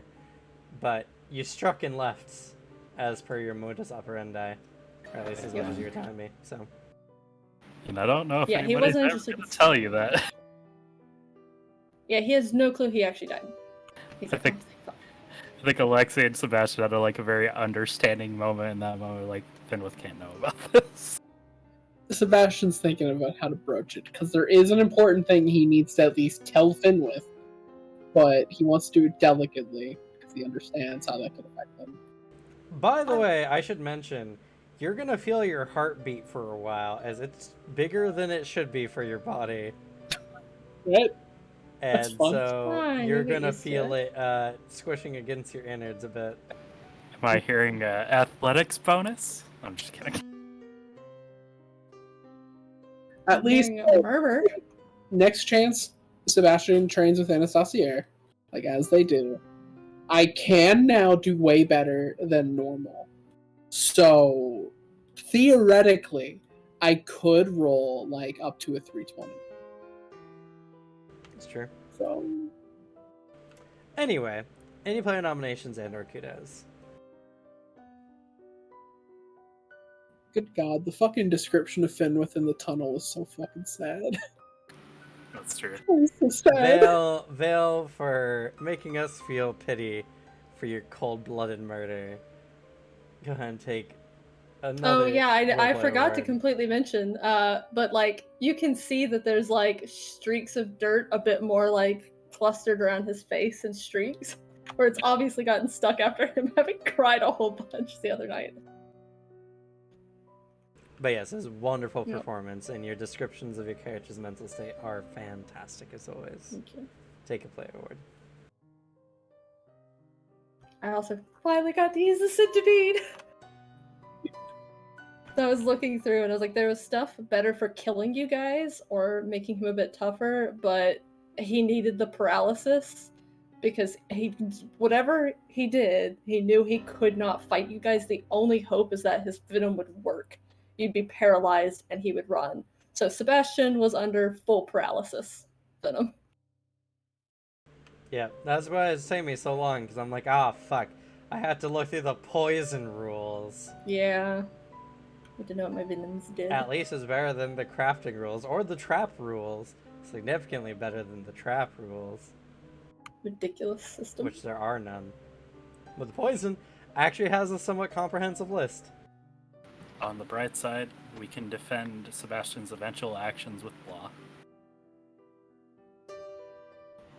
Kudos to Alexi for stopping on a sausage from just outright savagely ripping the heart out of Sebastian. You're like, you know what, let's just use the sword.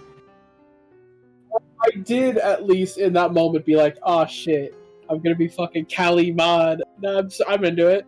Like, but then as Alexi stopped, I was like, oh yeah, it's probably not the best idea. You look metal as fuck though. On the bright side, you got heart surgery from a lightsaber. I guess. Loosely. My two options was lightsaber surgery or Temple of Doom. Two pretty cool options, I have to admit. Your I'll say for meaning aside. Alexi, definitely trying his best to use his leadership and help his allies. Being the good moral support of the party. It's a good role. Take a player. And cluing in Anas to please don't go the vinegar route. Go for honey.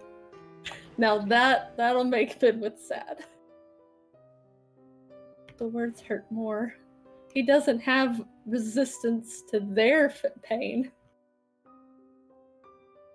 Hope you guys enjoyed the sugar and salt variation of honey and vinegar. I love that because it made sense that Air Associate wouldn't understand the metaphor.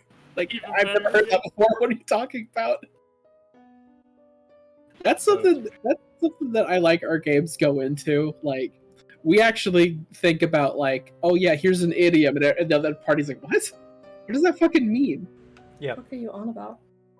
Talking about? It's like, oh yeah, you're from a completely different region, of course.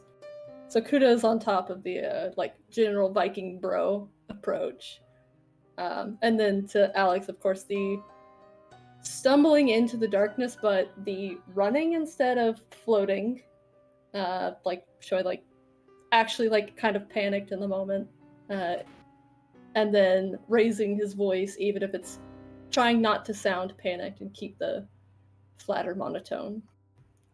Even if the idea was terrible. I think we've seen some remarkable character growth from Sebastian. Sebastian cares. So definitely for putting your heart on the line, literally in this case, and actually putting effort into people, I'll definitely take a player award for that. It was not a great idea, but it was the heart that counts. Hoping that at least him coming along would like be very non-aggressive, which might give him some help.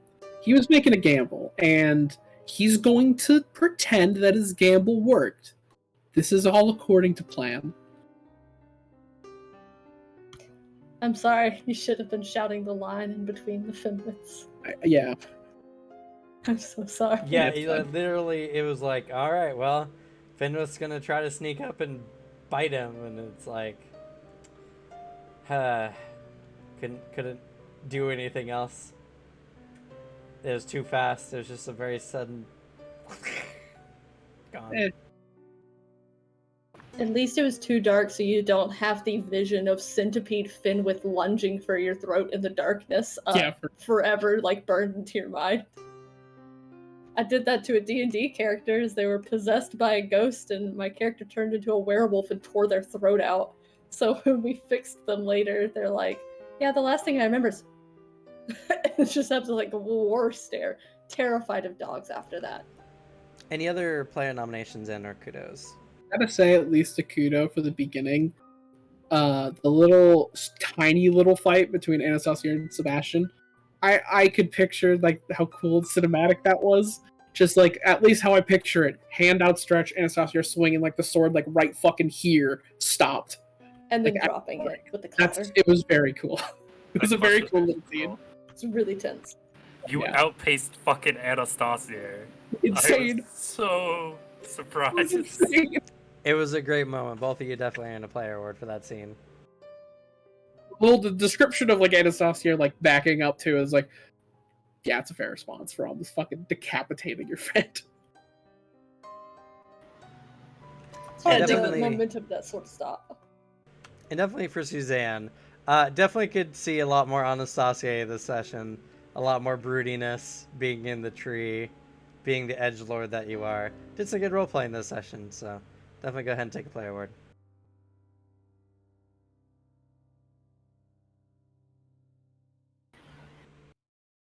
The worst part is he was unintentionally trying to brood. He was taking the branch point because it just gave him a more better vantage point, and now he's actually brooding in a tree. It is peak Anastasia still. He had his Sorry, character Gene. arc. That doesn't mean he's not a teenager. Yeah, honestly. It's true. He knows he looks cool. So what if my family loves me? Any other player nominations in our kudos? Minor sad kudos. Ishtar's waiting at the city for y'all to come back with a demon heart. So we may never come back, so now she's just sitting there waiting for y'all. Oh no. I didn't think about that. It's fine. We can just ask Ellen to send a message. They're all dead. Change your plans. It's now in our friend. Bye. Wait, what?